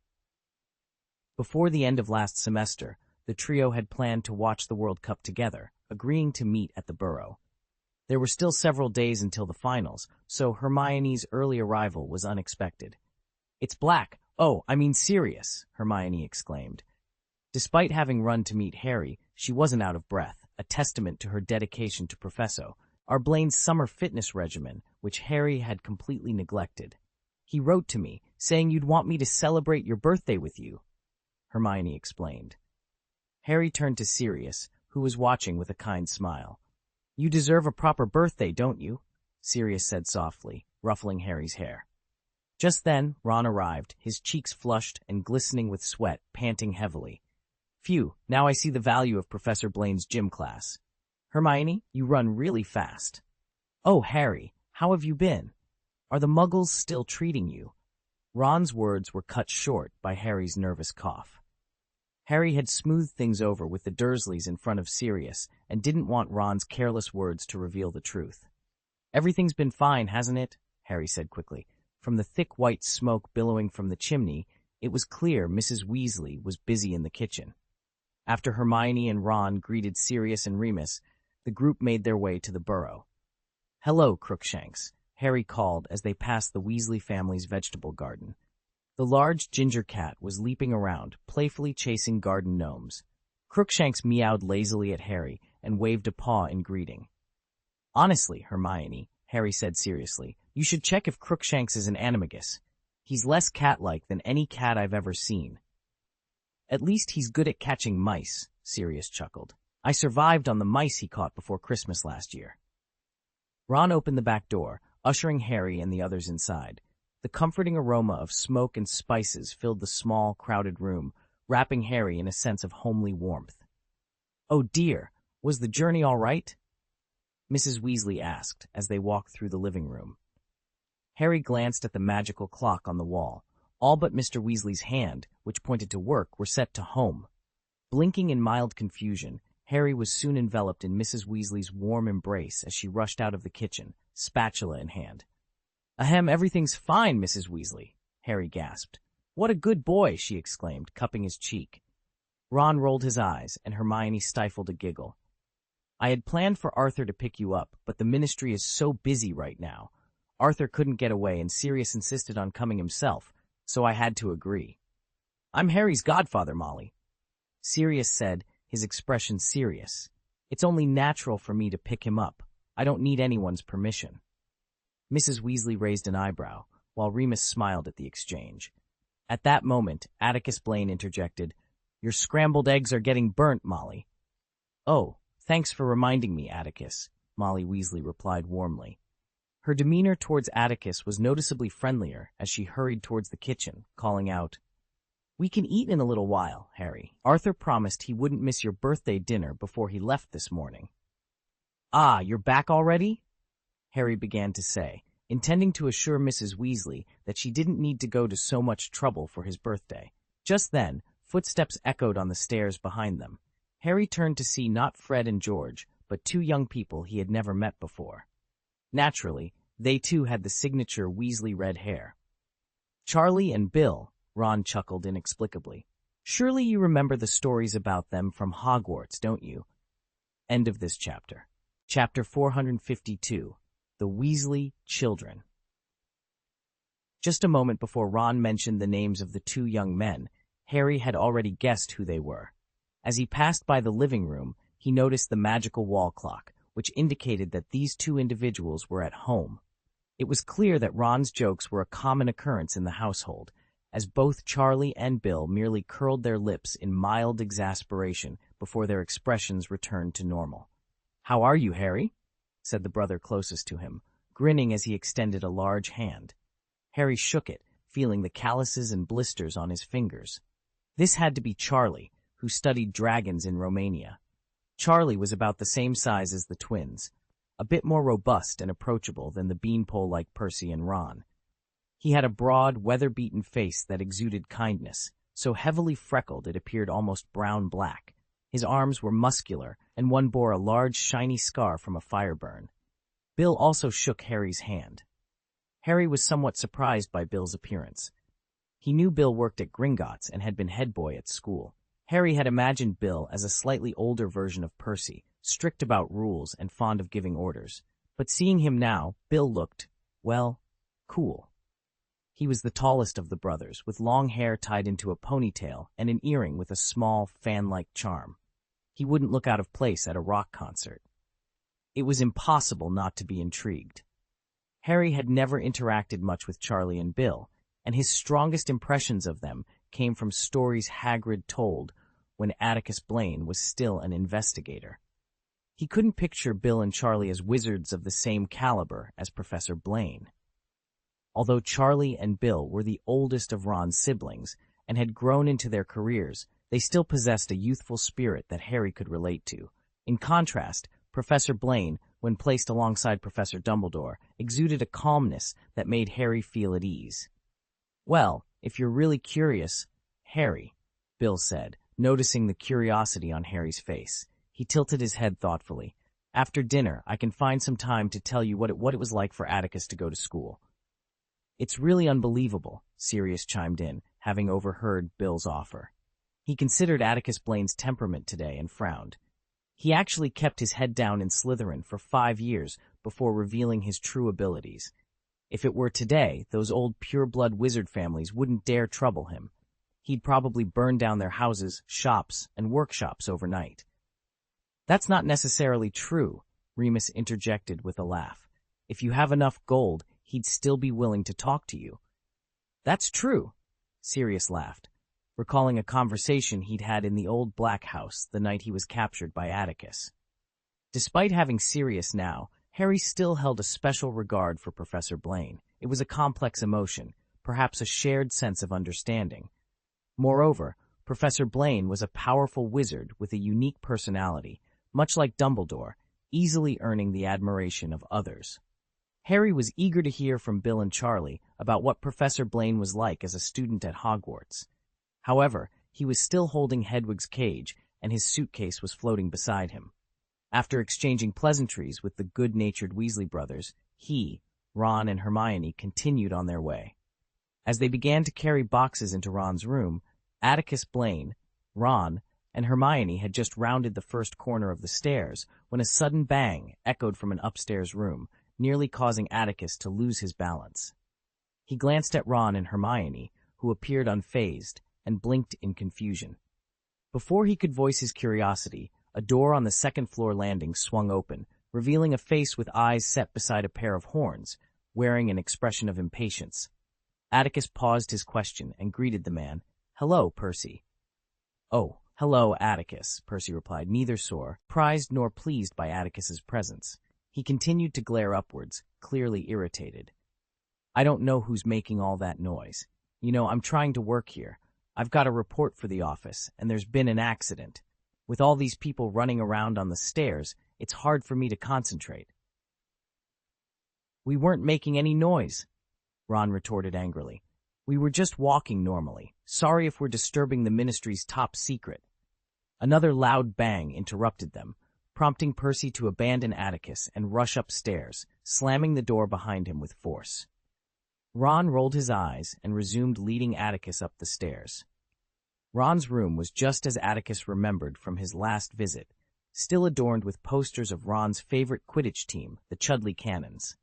A fish tank sat on the windowsill, which once held frog eggs but now housed a frog about the size of Neville's toad, Trevor.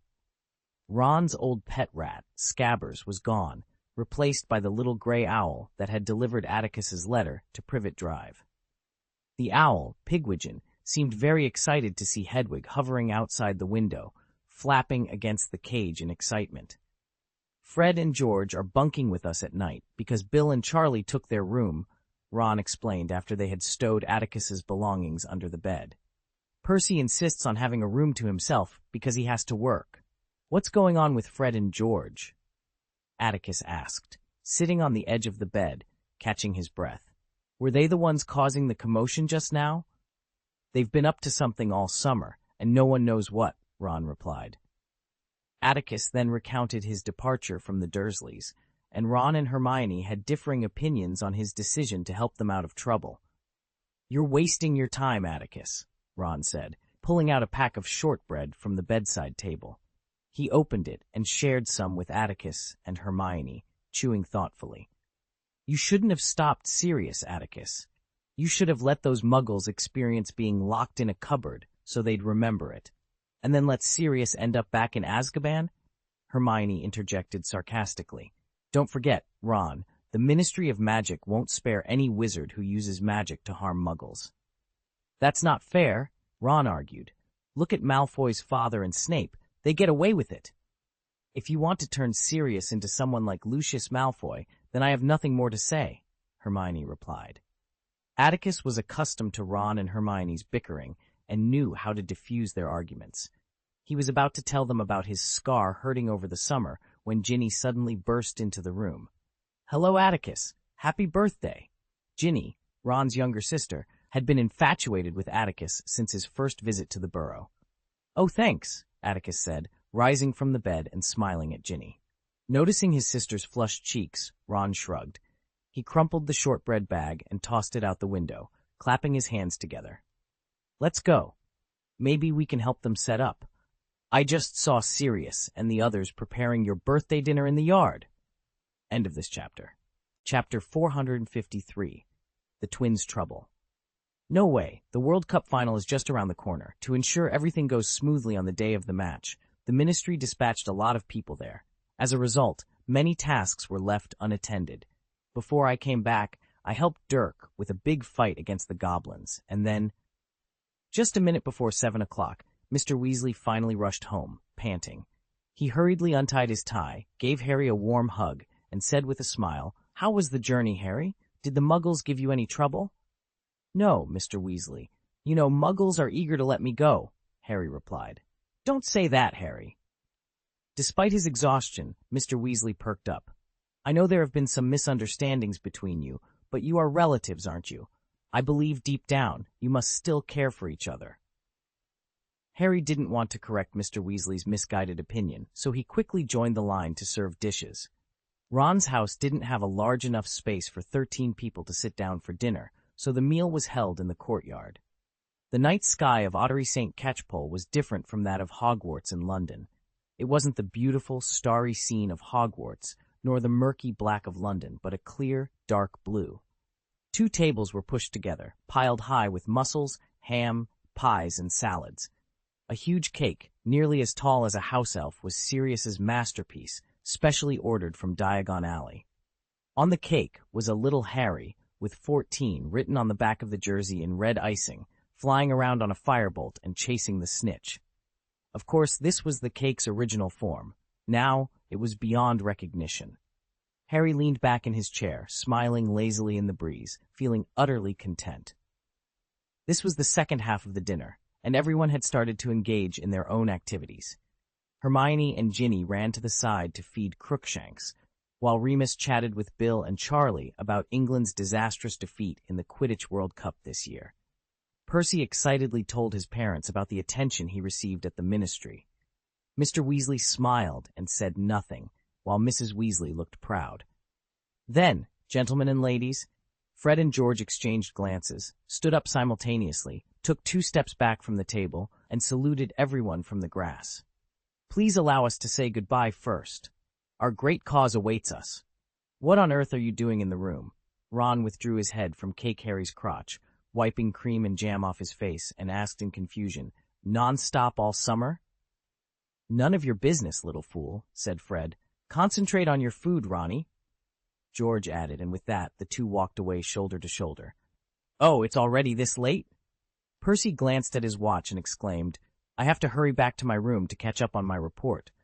Although Mr. Crouch has given me plenty of time, I certainly can't wait until the last day to hand it over, can I?" As Percy rushed into the house, Harry caught a glimpse of Sirius looking at him. Meeting his gaze, Harry wondered, what on earth is Percy writing about? "It's said to be something about cauldrons," Sirius smiled. He glanced at the Weasley family members and then waved Harry over.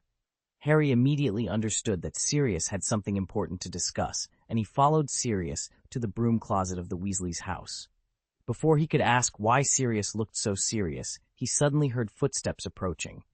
Turning his head, he saw it was Remus. "What's wrong?" Harry blinked in surprise. "We want to talk to you about your scars, Harry," Remus nodded, noticing Harry's surprise. In Harry's eyes there was a flicker of uncertainty. "Yes, Sirius told me all about it, but what is it, Harry? Your scar is quite unusual. It doesn't react often, does it?" The scar, yes," Harry replied, still feeling a bit uneasy about the abrupt shift from the joyous birthday celebration to such a serious topic. He stammered momentarily, trying to gather his thoughts. "Yeah, T doesn't hurt often." As he touched the lightning-shaped mark on his forehead with his fingertips, his words flowed more smoothly. He glanced at his godfather, Sirius, and Remus, his father's close friend, and continued quickly. It hasn't reacted for 2 years. The last time was in my first year, when Voldemort was possessing Quirrell and hiding at Hogwarts. Sirius and Remus exchanged a quick, meaningful look. Is there anything else we don't know? Sirius pressed. Harry hesitated, unsure whether to mention the dream. He wasn't certain if the bizarre dream was connected to his scar, and since waking up, the details had become hazy, as if something had clouded his memory. To this day, he remembered very little. Before the scar hurt, I was asleep, and then I had a dream. I dreamed of Voldemort. Harry was relieved that neither Sirius nor Remus showed any sign of disbelief. They listened intently to his account. I don't remember everything clearly. It started in a dilapidated old house with a very old muggle wandering around. Then he, found Voldemort in a room, talking to a woman. A woman? Sirius frowned, his gray eyes reflecting deep thought. He glanced at Remus. The Daily Prophet hasn't reported any more prison breaks recently, has it? The Daily Prophet only reported one, and that was your escape from prison, Remus replied without hesitation, though his tone was tinged with uncertainty. Do you think the woman Harry saw was a Death Eater who once followed Voldemort? Sirius folded his arms and squinted. Voldemort must trust this woman a great deal. Think about it. He's been hiding since Lily and Harry thwarted his magic, and now he's willing to reveal himself to her while he's still weak. Who do you think she could be? Remus asked cautiously. If my dear cousin were still out there, it would be her, but she's still in Azkaban. Could it be Narcissa Malfoy? Not likely, Remus shook his head firmly. Why wouldn't he go to Lucius Malfoy? Wait, Harry finally couldn't hold back any longer. Torn between the dream's authenticity and the question of Sirius's cousin, he chose the former. He stared at Sirius and Remus with wide eyes and asked in surprise, Do you think the dream was real? Sirius and Remus exchanged another look, their expressions darkening, but neither spoke. But, Harry began, wanting to ask more, but he was interrupted by a sudden roar from the house, so loud that even the dining table in the yard trembled. I'm so sick of them both. Mrs. Weasley stood up abruptly and stormed towards the house, shouting, I'd like to see what the hell you're up to. Come on, Molly. Mr. Weasley hurried after her. Children of Fred's and George's age should have their own privacy. Yes, Mrs. Weasley retorted, flinging open the back door. If their privacy doesn't involve tearing down the house, I'd be happy to respect it. At the dining table, the Weasley siblings followed one after another, eager to see what was happening. You should go too, Harry, Remus said with a playful wink. If Fred and George get into trouble, you can put in a good word for them with Molly. The house was soon filled with the sound of heated arguments, a testament to Mrs. Weasley's mounting frustration. Meanwhile, Sirius and Remus remained outside, standing solemnly by their brooms, their expressions clouded with concern. I share Harry's doubts, Sirius finally blurted out, unable to contain his impatience any longer. How could this have happened through a dream? Harry was at Privet Drive. He couldn't have witnessed it firsthand, could he? Only wizards like Albus and Atticus Blaine could unravel such a mystery, Remus replied, his voice tinged with worry. You've already informed Albus about Harry's scar, haven't you? Sirius nodded in confirmation, prompting Remus to continue. Albus also needs to know about Harry's dream and the woman who appeared in it. As for Atticus, he's preoccupied with his own matters, so we needn't concern ourselves too much with him for now. But, Sirius, Remus Sudda, Enley locked eyes with Sirius, their shared history allowing them to communicate volumes without uttering a word. Yes, that person is likely returning, Sirius said, his thoughts drifting to his brother, Regulus. He took a deep breath, trying to steady himself. This time, how many lives will be lost? Remus's voice, filled with worry and melancholy, seemed to carry on the breeze, fading into the vast, endless wilderness. End of this chapter. Chapter 454, Cold War. Harry hadn't been very comfortable these past few days at the Weasleys' house. With Bill and Charlie back home, Harry found himself sharing a room with Ron, Fred, and George. He longed to spend more time with Sirius, who was reluctant to return to the old house, and Remus, who had temporarily pitched a tent in the yard. Mr. Weasley felt guilty about the situation and even offered his and Mrs. Weasley's room, but Sirius flatly refused. What truly unsettled Harry, however, were Fred and George. The twins were secretly working on their peculiar gadgets, a fact that Harry and the others had always been aware of. At Hogwarts, the twins often amused everyone with their hilarious inventions. But it wasn't until Mrs. Weasley exposed Fred and George on their birthday that the extent of their joke product development became clear. Items like fat tongue toffee, canary creams, auto-answer quills, skiving snack boxes, nosebleed nougat, fever fudge, and vomit-flavored candy, along with some design drafts still in the conceptual stage, left everyone astounded. Mrs. Weasley had confiscated more from Fred and George's room than they had at dinner that night. This incident ignited a fierce conflict between the twins and their mother, with arguments so intense they nearly lifted the roof off the burrow. For days, Fred and George, usually the source of laughter, were sullen. Even Harry found it difficult to talk to them, and Mrs. Weasley's condition worsened. She seemed to be suffering from hysteria, often yelling or bursting into tears unexpectedly.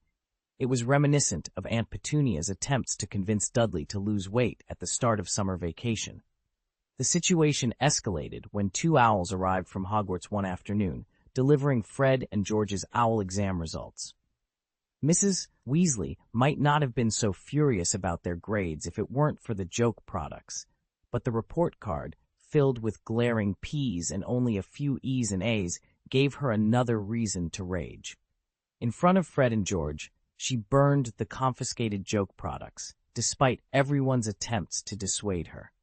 The ensuing argument made Harry fear that Mrs. Weasley and the twins were on the verge of disowning each other. Sirius and Remus also fell out of favor with Mrs. Weasley, as Fred and George had poor grades in Defense Against the Dark Arts, a subject Sirius had taught them.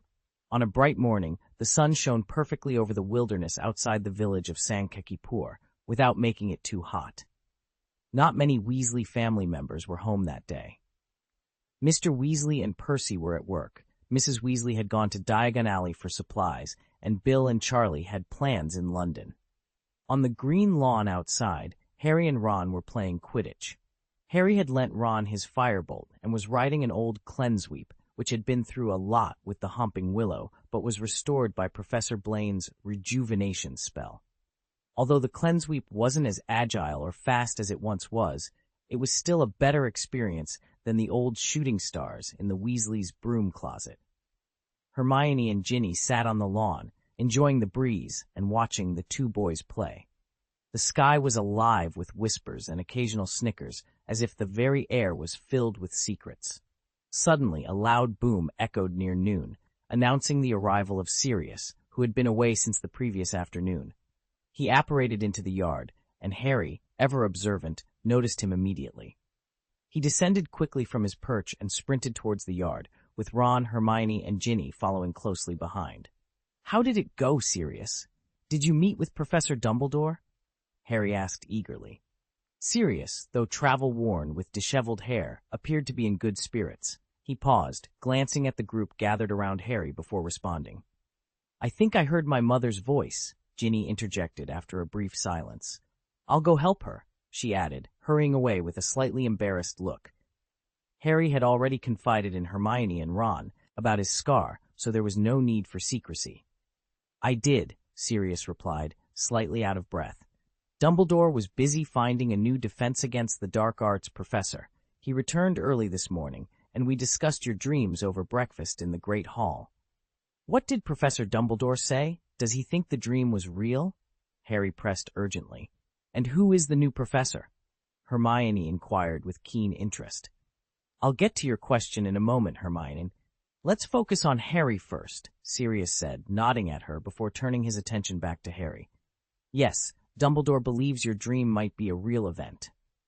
But Ron's eyes widened in disbelief as he stared at Harry. "Harry, unless you can see what the Dark Lord sees." Harry instinctively wanted to scold Ron for suggesting any connection between him and Voldemort, but a memory surfaced.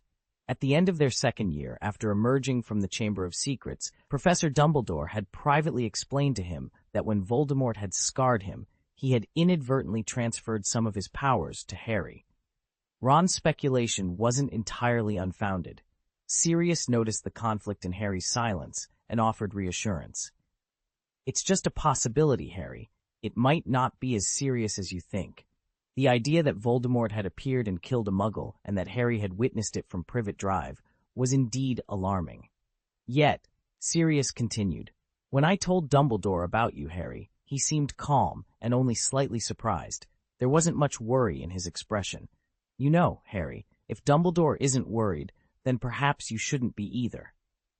Though Sirius's words were comforting, they couldn't completely erase Harry's doubts. Remus returned at the start of lunch, looking more exhausted than Sirius, and his disappointment was palpable. Everyone knew Remus had been job hunting, and they could guess the outcome. Unlike Sirius and Harry, Remus didn't have a vault filled with gold galleons from his ancestors. It was uncertain if he even had a vault at Gringotts. Remus had to rely on himself, but who, besides a wizard like Professor Dumbledore, would risk hiring a werewolf? The atmosphere at the dinner table was subdued, with everyone lost in their own thoughts. Ginny glanced at the empty seat across from her and asked, Fred and George are still in their room. Should I bring them something to eat or call them down? Don't bother. Mrs. Weasley, rarely cross with her youngest daughter, snapped without hesitation. If they want to starve, let them starve. Harry and Ron exchanged a quick glance, instinctively lowering their heads, while Hermione sat upright, focused on her meal. When it came to Fred and George, her opinions aligned more closely with Mrs. Weasley's. I think you're being a bit extreme, Molly, Sirius remarked, frowning slightly. The younger ones remained silent, sensing the tension. You've seen what Fred and George have created. It's genuinely fascinating. I taught young wizards at Hogwarts, and I know those kids would love these inventions. If they have a knack for it, why not let them explore it? Talent? Mrs. Weasley, usually so kind, fixed Sirius with a fierce stare. This isn't about proper business, Sirius. If they would dedicate even half of their intelligence and talent to their studies, their OWL exam scores would be far better than they are now. Chapter 455, Investing. OWL's grades don't tell the whole story, and not every young wizard who graduates and works at the Ministry of Magic is destined for greatness, Molly, Sirius remarked with a hint of disapproval. If you don't understand what I mean, just think about Atticus Blaine. He seemed to wander aimlessly for a few years after graduation, yet now his name is almost as renowned as Dumbledore's. In Harry's opinion, Sirius was undoubtedly a good example, but unfortunately, Mrs. Weasley was not convinced. If you're trying to teach me how to raise children, with all due respect, Sirius, I have more experience. Bill and Charlie have never gone astray, and look at Percy. Why, with so many role models before them, did it not work at all? That's not fair to Fred and George, Molly, Remus interjected gently. In all honesty, I don't think Sirius is wrong. At least what they've created is truly remarkable. It's not something just any young wizard at Hogwarts could accomplish. After you burned those, I checked their creations, and none of them were simple. I can assure you that not even the students in the Newts class could replicate them. That exactly proves my point, Remus. Mrs. Weasley, still fuming, retorted. It's not that they're not smart. They're just not applying themselves properly. Over the past few years, I've received more complaint letters from Hogwarts about them than about anyone else combined. I just can't figure out what went wrong. Harry wanted to defend Fred and George, explaining that their products were very popular among young wizards at school, but Hermione's timely warning glance silenced him. It's not good to remain so tense. After lunch, Ginny helped Mrs. Weasley wash the dishes in the kitchen. In the living room, the rest of the group continued to whisper about the conflicts between Fred, George, and Mrs. Weasley. Perhaps feeling the need to repay the kindness of their hosts, Remus frowned slightly and stared at Mrs. Weasley's back. One of them has to compromise first. It's impossible to expect an apology from Mom, Ron stated firmly. Why didn't you let me speak earlier, Hermione? Harry asked, looking at the unusually quiet Hermione with a hint of dissatisfaction. Because I think. Hermione paused, aware that everyone in the living room sided with Fred and George, including Sirius and Remus, the two professors who had taught her. Taking a deep breath, she decided to voice her thoughts. Yes, Fred and George's joke products are indeed popular with young wizards, and I've seen them too. but you're overlooking the fact that their products are illegal. Ron raised his eyebrows, ready to argue, but Hermione, now on a roll, continued. You've heard what Fred and George have been making in their room these days. There's a certain danger in creating these things, and they can't guarantee their products have no side effects, can they? They experiment on themselves and sometimes use younger students as test subjects. Do you think there's no problem with that? Moreover, they've been selling these joke products to students for a while now, but their products have never been approved by the Ministry of Magic. If something goes wrong, with all due respect, Ron, your parents might not have enough galleons for compensation. Hermione's words struck at the heart of the issue, leaving Harry and Ron dumbfounded, and even Sirius was momentarily speechless. You're right, Hermione, Remus said appreciatively. I wouldn't be surprised if you become an excellent professor or an outstanding officer in the Department of Magical Law Enforcement. Oh, Hermione felt the weight of opposing the majority, but she remained particularly resolute. Hermione's cheeks flushed a deep crimson as she smiled shyly, trying to contain her embarrassment. Well, let me tell you what I think, she said softly. It's a rare quality to stick to your own opinion, Sirius remarked, looking at Hermione with admiration. I suppose it's time I offer some advice to those two unruly little guys. Let's get— Oh, now, Remus said, unexpectedly eager to address the matter. He rose from the dining table and gestured for them to follow him upstairs. When Sirius used magic to unlock the door to the brothers' room, they anticipated finding two dejected faces on the bed. Instead, they were met with a surprising scene. Fred and George had pushed the bed and all the furnishings against the walls, creating a makeshift workspace in the cramped room. The floor was littered with herbs, dried insects, and ground animal parts. The twins sat amidst the chaos, munching on bread and muttering to each other as they watched a bubbling solution in a cauldron. Hey, ladies and gentlemen. It took the brothers a few seconds to realize someone had opened their door. Initially, they thought it was Mrs. Weasley and instinctively shielded the pots on the floor. Upon seeing the group, Fred lowered his shoulders in annoyance. Can I report you to the Wizengamot for breaking and entering? No need for that, Fred, Sirius replied, his eyes fixed on the solution in the cauldron. He couldn't tell whether Fred or George had spoken. You can write directly to Atticus Blaine, saying I opened your door. He's on the Wizengamot trial seat. Maybe he'll send me back to Azkaban for you. George, uninterested in joking, rolled his eyes and refocused on their concoction. We don't have time for guests right now. We need to get back to work. Have you abandoned your career or your dreams? Remus asked, stepping forward to inspect the cauldron's contents. He sniffed the air and glanced at a cardboard box on the bed, filled with canary biscuits and sparklers. You've made so many? Of course, nothing can stop us from chasing our dreams, sir, Fred replied proudly. Not even the woman downstairs who might be doing housework. These are already sold. We need to ensure our customers receive their goods promptly after the summer break. Honestly, we don't welcome visitors here. It involves some trade secrets. In terms of Fred and George's determination, the idea of them languishing was laughable. A brief silence fell over the room. Hermione frowned at the solution in the cauldron, unable to identify it with her knowledge. Harry and Ron, however, were on Fred and George's side, eyeing the cardboard box with interest. Where do we begin? Sirius pondered, observing the engrossed brothers. He didn't want to dampen the spirits of these talented young wizards, but he needed to gently remind them of the potential dangers they couldn't yet control. The room fell silent again. Hermione noticed everyone's expressions and pursed her lips, much like Professor McGonagall. Just as she was about to voice her opinion, Remus, who had been deep in thought, suddenly spoke. He glanced calmly at Harry before saying something that took everyone by surprise. So, Fred and George, I'm here to ask, do you accept investment? End of this chapter. Chapter 456, Remus's Reason Boom.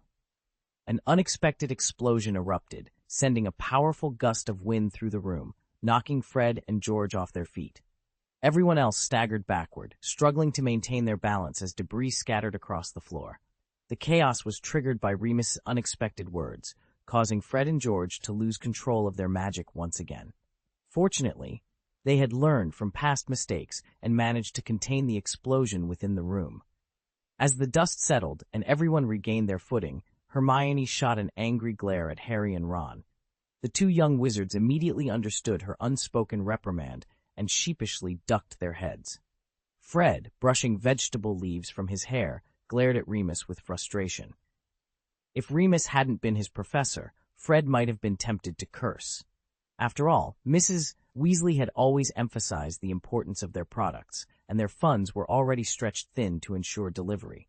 "If this is a prank," George exclaimed angrily, "then it's certainly a successful one, but there's just one problem." The twins shouted in unison, "You must compensate us for our losses, Remus." "Invest?" Before Remus could respond, Sirius gave him a curious look. "Are you serious, Remus, about investing in Fred and George?" "Why not?" Remus replied with a smile. Harry, Ron, and Hermione exchanged glances, each understanding the other's thoughts. Investment wasn't the issue. It was the fact that investment required money, and Remus's financial situation was no secret to anyone in the room. "So, how much are you planning to support these two young entrepreneurs?" Sirius asked directly, no longer needing to beat around the bush. At this point, Fred and George began to realize that Remus might not be joking. However, given Remus's known financial struggles, they couldn't help but remain skeptical, temporarily swallowing their anger as they eyed Remus suspiciously. "Well," Remus pondered for a moment before speaking in a light-hearted tone, "this is a business venture, right? I can't tell you the exact amount I'm going to invest just yet. I need to assess the value of your products and their potential for future development, but I predict it won't be less than 1,000 gold galleons." "Did I hear that right?" Ron exclaimed, jumping up. "How much? No less than 1,000 galleons!" Fred and George blinked in disbelief, as if they were dreaming. 1,000 gold galleons? Sirius questioned, staring intently at Remus. "Where did you get that kind of money, Remus?" Remus was aware that his words had caused confusion. He looked at each person in the room before finally fixing his gaze on Sirius, a smile playing on his lips. "Oh, well, it actually has something to do with you, Sirius." "I don't recall lending you any money, Remus," Sirius said, frowning. "I'm not trying to pry into your finances, but there must be an explanation, right?" Remus didn't take offense at Sirius's concern. He understood that Sirius was simply worried about him making a poor decision given his financial struggles. "This is actually your bounty, Sirius," Remus explained with a smile. "Remember when you first escaped from Azkaban? The Ministry of Magic issued a reward for your capture. At that time, people didn't know you were innocent, so some individuals were secretly eyeing that generous reward." Harry glanced at Hermione, who looked just as puzzled as he felt. Who were these individuals? Sirius blinked in confusion at first, but after a few seconds his expression darkened visibly, his teeth almost gritting. "Yeah." Sirius took a step forward, his curiosity piqued. Atticus Blaine glared at Remus, who was smiling fiercely, and spoke in a voice barely above a whisper. "So, you've known all along, but didn't the Ministry of Magic eventually revoke my arrest warrant? Are they really that generous?" "Yeah, we all know the Ministry's credibility has always been questionable," Remus replied, his smile fading slightly. "But the issue is, if they break their trust, Sirius, some people won't just let it slide, right?" Sirius's anger flared.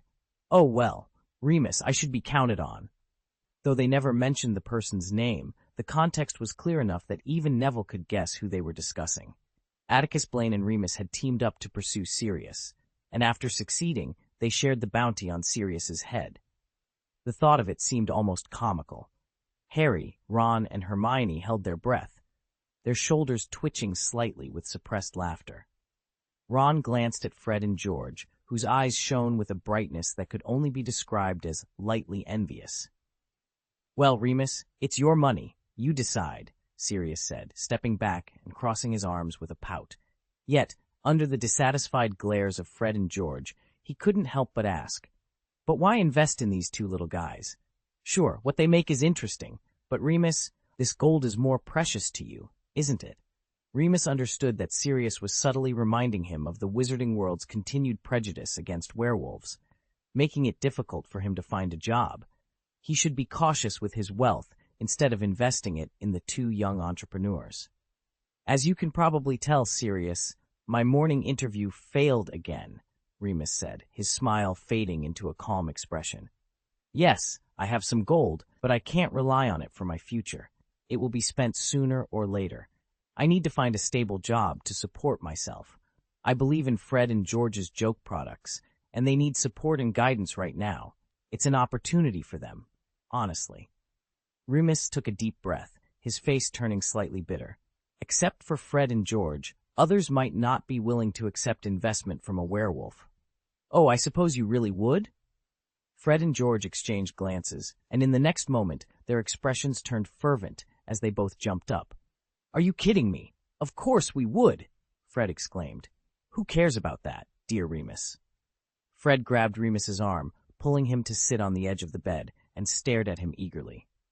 You really want to invest? I mean, 1,000 galleons at least? Having traveled extensively, Remus had gained a wealth of experience and knowledge that Sirius, who had spent over a decade in Azkaban, couldn't match.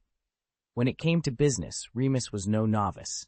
An investment of 1,000 galleons is just the start, Remus said with a smile, calculating for them. It won't work like this, Fred and George. You must understand that if you want your products to be popular, you need a store. The rent isn't cheap, and your products must be mature, safe, and harmless, and they need to be mass-produced in a workshop.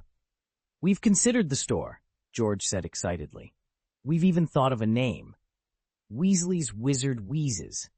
Fred's eyes gleamed with a devotion that had never been seen in Hogwarts classrooms. The name doesn't work, you two, Sirius interjected with a playful smile, arms folded as he watched the scene unfold. If Molly knew the name of Remus's store, she'd sue him for copyright infringement.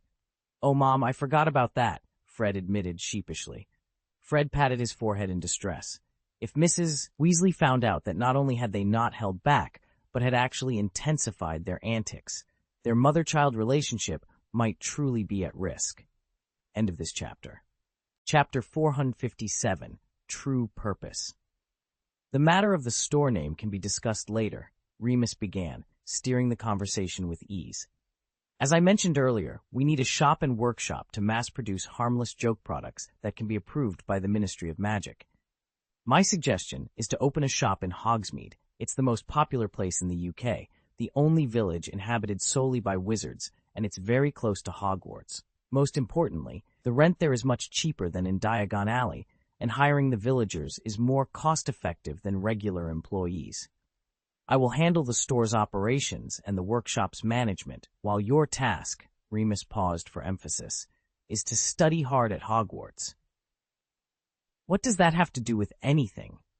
The twins, Fred and George, showed their usual resistance when it came to studying. The store needs to constantly update its products to maintain its popularity. Sooner or later, you'll find that your current knowledge won't support the brilliant ideas that keep popping into your clever minds, Remus explained gently, looking at Fred and George. You need to enrich your brains as much as possible. Since I'll be handling production, you can make good use of this time. This reasoning was not entirely unpalatable, and the twins nodded thoughtfully. Also, I have another suggestion, Remus continued after a moment's thought. I suggest we invite Atticus Blaine. Professor Blaine? Hermione frowned, listening intently to the plan. Why do you need him to join? You want to leverage Atticus's connections with the Ministry, right, Remus? Sirius, ever perceptive, immediately grasped Remus's plan. Exactly, Remus confirmed. Although he was no longer teaching at Hogwarts, he seized the opportunity to impart a lesson to the young wizards in the room. Doing business isn't simple, Fred, George. First, you must obtain the necessary legal qualifications. Your products must pass the Ministry of Magic's tests, and you need to ensure that your competitors don't sabotage you. In short, you can't do without the Ministry's support. You're still underage, and you can't let Molly know about this for now. Therefore, you can't use Arthur's connections. Atticus, as a senior advisor at the Ministry of Magic and a member of the Wizengamot, has good personal relationships with several high-ranking officials, including the Minister of Magic. If he's willing to support our venture, many problems will be resolved. Despite being underage wizards, Fred and George understood that Professor Blaine could help them navigate many challenges. All right, let's figure out how to get that gentleman on board, George exclaimed, clapping his right fist into his left palm. I'll find an opportunity to chat with Atticus. If he's willing to participate, then we can start preparing for the store, Remus assured them. The joke shop in Hogsmeade, Ron murmured, staring at Fred and George in disbelief. It felt surreal. Just moments ago, they were planning to mend their relationship with their mother, and now they were discussing opening a shop. You want to compete with Zonko's joke shop? Ah, yes, that store is indeed a strong competitor, Fred acknowledged, but sooner or later, we'll surpass them. George added confidently. That sounds really interesting, Harry grinned. If I want to invest in you too, would you accept? No, Harry, Remus interjected firmly, before Fred and George could respond. I know James and Lily left you a sum of gold at Gringotts, but that money is meant to ensure you can graduate from Hogwarts smoothly. I don't want you to use it until you are ready. An adult, money for other things. But Fred and George are also underage, yet you're willing to help them, Harry protested, unconvinced. Hey, don't meddle in our business, Harry, George quickly interjected, fearing Remus might reconsider. With a sly grin, he turned to Remus. So Remus, we're partners now, right? Perhaps we should discuss our respective shares, shouldn't we? Serious? Harry, Hermione, and Ron were promptly ushered out of the room. The twins insisted that the ensuing discussion involved core business secrets, not meant for outsiders. I'm going to tell Mom, Ron shouted angrily in the corridor. Business secrets. Who would even care about that? I could ruin their plans right now if I wanted to. Sirius merely smiled at Ron's outburst, while Harry sulked, frustrated with Remus for interfering with his financial decisions. I advise against that, Ron, Hermione cautioned. Remus had encouraged Fred and George to focus on their studies rather than clandestine ventures at Hogwarts. Hermione agreed with this, but felt uneasy about involving the still student twins in business. Despite knowing Ron's anger was speaking, she offered a sensible warning. Unless you want to become enemies with Fred and George, is that what you want? To lift their spirits, Harry and Ron headed out to play Quidditch in the open field. Meanwhile, Hermione returned to Ginny's room, preparing for the upcoming school year by memorizing her textbooks, a tradition of hers. Sirius sat in the yard, watching Harry enjoy himself in the sky above the hillside, a slight smile on his face. Remus soon joined him, entering through the back door. How did the chat go? Those two aren't easy to deal with, Sirius remarked. It wasn't easy at all, Remus sighed, his expression weary. He too watched Harry, his gaze distant. Are you planning something, Remus? Sirius asked suddenly, a crisp breeze brushing Remus's cheeks, revealing some wrinkles hidden beneath his hair. As I said, Sirius, Remus replied, unfazed by the question. His eyes remained on Harry, his voice tinged with the weight of experience. Fred and George are as talented at creating jokes as Harry is at Quidditch. They deserve my help, and I need a paying job too. Anything else? Sirius inquired, his expression serious. We all have that feeling, Sirius, Remus said after a brief pause, meeting his friend's gaze. Voldemort is coming back, and his first target will be Harry. Of course, Hogwarts has Albus and Atticus Blaine. I trust they can protect Harry, but I must do my part too. By staying in Hogsmeade, I can keep an ear to the ground, offering Albus some assistance and being there immediately if anything unexpected happens to Harry. Lily and James gave their lives for him, and you sacrificed too, Sirius. I can't just stand by, can I? You've suffered as much as anyone, Remus, Sirius said, his lips pursed. Reflecting on their once glorious foursome at Hogwarts, one had died a hero, another a traitor, one spent 12 years in Azkaban, and the last struggled to survive in a harsh wizarding world. It was a sobering reality. I can help you, Remus, Sirius offered with a smile after a moment of melancholy. Those two still have school to attend. If you work with them, you'll... I have a lot to worry about. I can show you the store or manage the workshop. These jobs are not for you, Sirius, Remus chuckled. For you, these things are too mundane. If you're looking for something to do while also considering your responsibilities as a godfather, I suggest you consult Atticus Blaine. He'll have an idea. End of this chapter. Chapter 458, The Eve Before Departure. Fred and George eventually apologized to Mrs. Weasley and made some promises.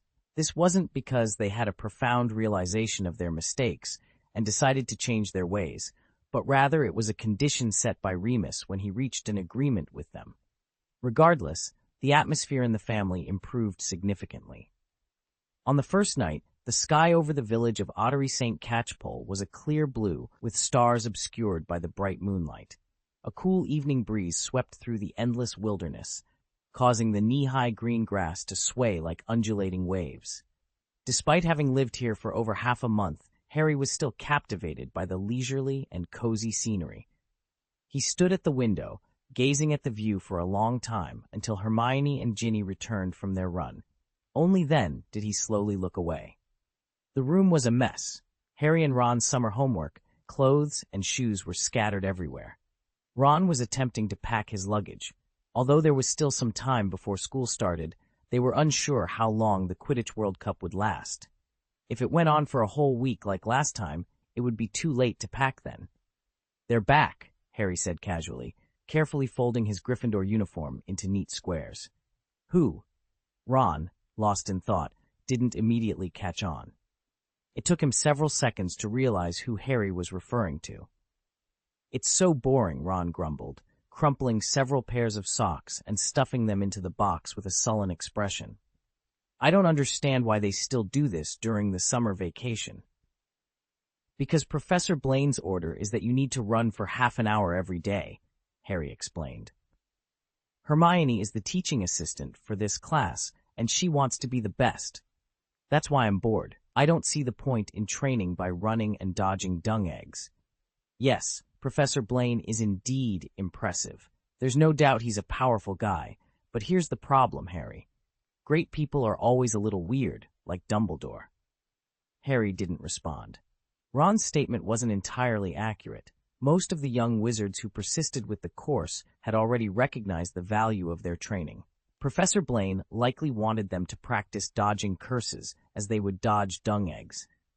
Ron had given up on the course and had been unhappy for a few days, probably because Fred and George had received a large investment.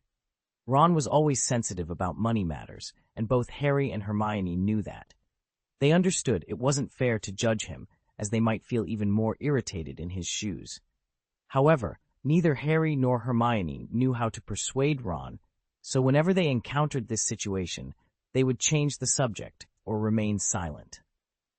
"Your progress is really slow," Hermione remarked as she suddenly entered the room. She looked like she had just come out of the bathroom, her hair wet, and she was drying it with a towel. Hermione wore new sky blue pajamas with white lace cuffs. She had grown a bit during her stay at the Weasleys, and her fair ankle was exposed to the air. After entering the room, she looked around, then gracefully jumped over Ron's box on the floor, sat beside Harry's bed, and focused on drying her hair. A faint fragrance filled the air, and even the light seemed a little brighter. Ron's face took on a peculiar expression as he averted his eyes and busied himself with his packing. Atticus Blaine glanced at the clothes neatly arranged in the box. "Have you packed everything, Hermione?" Harry asked, pulling a crumpled robe from beneath Hermione's seat. He shook it out and haphazardly stuffed it back into the box.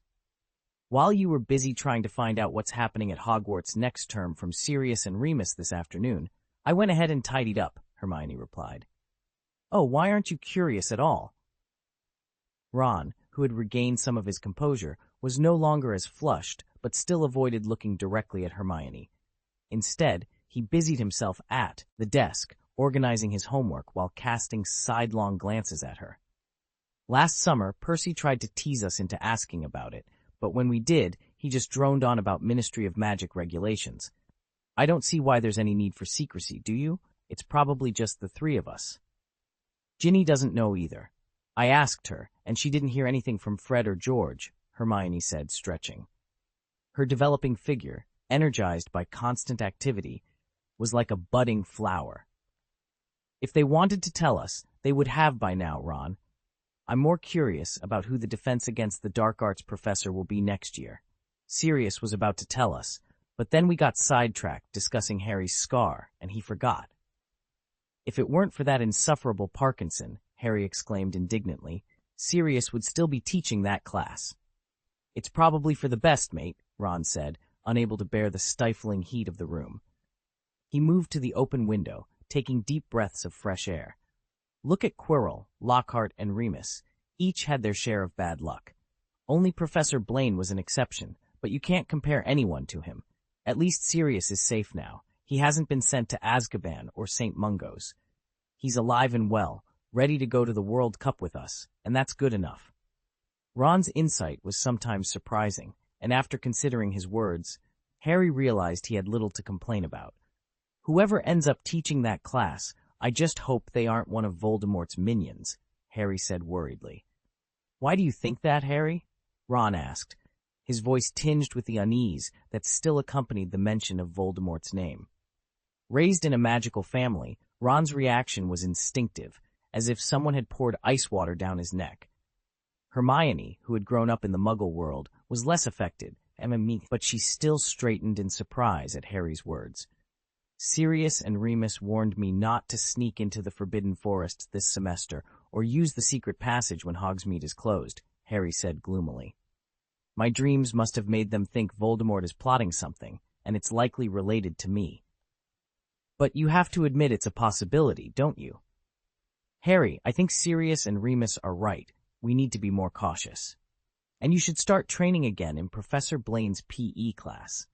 It could increase your chances of escaping if you encounter any danger, Hermione said seriously.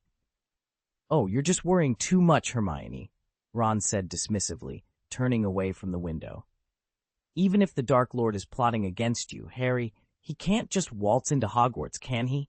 I'd like to see him try to kidnap you under the noses of Headmaster Dumbledore and Professor Blaine. Voldemort isn't just powerful with magic, Ron, Hermione retorted, her eyes flashing with irritation. He's also a master of conspiracies and tricks. The book, Major Magical Events of the 20th Century, recounts numerous incidents where a mysterious figure nearly brought the Ministry of Magic to its knees, causing widespread panic throughout the wizarding world. While I don't want to alarm you, Harry, it's important to heed the advice of Sirius and Remus. All right, Hermione, but tomorrow is the World Cup. Let's not make everyone anxious with this kind of talk right now, Ron interjected, casting a quick glance at Hermione. His eyes lingered momentarily on her thin pajamas before he quickly looked away, as if embarrassed. Wow, it's really hot in here, Harry, Ron exclaimed, gasping as he made his way toward the door. I need a shower. Mom said we have to be up by 5 tomorrow morning to hit the road. We should probably get to bed early. With that, he exited the room in a hurry. Is it really hot? Harry asked, pulling himself out of his reverie. He glanced at the window, which was letting in a refreshing breeze, and then at Hermione, who seemed unusually flushed. Oh, Hermione replied, looking a bit guilty. Maybe it is. Well then, she said, lifting her hair off her neck and heading quickly to the door. Let's get some rest, Harry. Good night. End of this chapter. Chapter 459. Arriving at the venue. Harry didn't sleep well that night. Half of his restlessness stemmed from the lingering thoughts about the discussion from the previous evening. Although he knew he couldn't predict Voldemort's next move, he couldn't stop his mind from spiraling into anxious thoughts. The other half of his sleeplessness was due to Ron, who was equally restless. Anticipation for the World Cup kept Ron tossing and turning, causing his iron bed to creak incessantly, which kept Harry awake. It wasn't until much later that the noise subsided, but by then, Harry had drifted into a dream. This dream was unlike the usual ones involving Voldemort. It was a jumble of random events. First, he found himself back at Hogwarts, where Professor McGonagall was displeased with the quality of his summer homework. She threatened to make him clean the bathrooms for an entire year unless Gryffindor could win the Quidditch Cup in the coming years. As Harry argued with Professor McGonagall, the scene shifted abruptly, and he was suddenly on a massive Quidditch field. Clad in England's game uniform and astride a firebolt, he was preparing to play. The stands were filled with cheering British wizards and his Hogwarts classmates. Amidst the noise, Cho Chang's gentle voice stood out clearly. If you win the match, I'll date you, Harry. Otherwise, I'll go with Cedric, she teased. This isn't fair, Harry shouted indignantly, intending to protest to Cho, as Cedric seemed to have an easy path to a date while he had to win a competition. Boom! Harry jolted awake, finding himself not on the grass, but on the floor of Ron's cramped room. It was pitch black outside, and by the light from the open door, he saw Mrs. Weasley, who had just woken Ron and was moving around his bedside. Startled by Harry's sudden movement, she whispered, "Having a nightmare, dear? What's not fair?" Ron, still half asleep and unaware of the noise he had caused, mumbled, "Oh, I dreamed that when I was in potions class." Harry was grateful for the darkness, which hid his flushed face from Mrs. Weasley and Ron. Embarrassed by his dream, he instinctively covered it up. "Snape asked me to clean the classroom alone," he muttered. "Oh, then you should punch him in the nose. Don't hold back, Harry, just like Dumbledore." "Don't say that about Dumbledore," Mrs. Weasley interjected, displeased. "Hurry up, Ron. Your father is already waiting for you downstairs." Mrs. Weasley went from room to room, urging everyone to get ready quickly. Despite her efforts, it was half an hour before everyone was dressed, washed, and gathered in the living room. "There's no time for breakfast, Arthur," Mrs. Weasley said, tossing a canvas bag to Mr. Weasley and giving him a quick kiss on the cheek. "Make sure to get some food for the children when we arrive." The air was chilly, the moon still high in the sky, with only a faint gray-green hue on the horizon, hinting at the approaching dawn. None of the children were too sleepy to talk, and Mr. Weasley and Sirius led the conversation. "Ludo helped me get my ticket," Mr. Weasley said. "He's been in a foul mood for the past 2 months, probably due to the stress of preparing for the World Cup. He only started looking normal recently. Honestly, I think he should take a few days off, as long as he doesn't get lost, of course." "Who's missing?" Sirius, unfamiliar with the Ministry's affairs, inquired. "Missing from the Ministry? It's from Ludo's department. You should know her, given your age. Sirius, it's Bertha Jorkins. She requested leave from the Ministry to vacation in Albania, and there's been no word from her for over a month," Mr. Weasley said, pausing to catch his breath as he climbed onto a rock. "I do remember her," Sirius replied, recalling Bertha Jorkins from a distant memory. He frowned slightly. Yes, she was a bit scatterbrained, but she had an impeccable memory for gossip and was always keen on prying into others' affairs. I suppose she wasn't everyone's favorite, but it's concerning that the Ministry hasn't sent anyone to find her.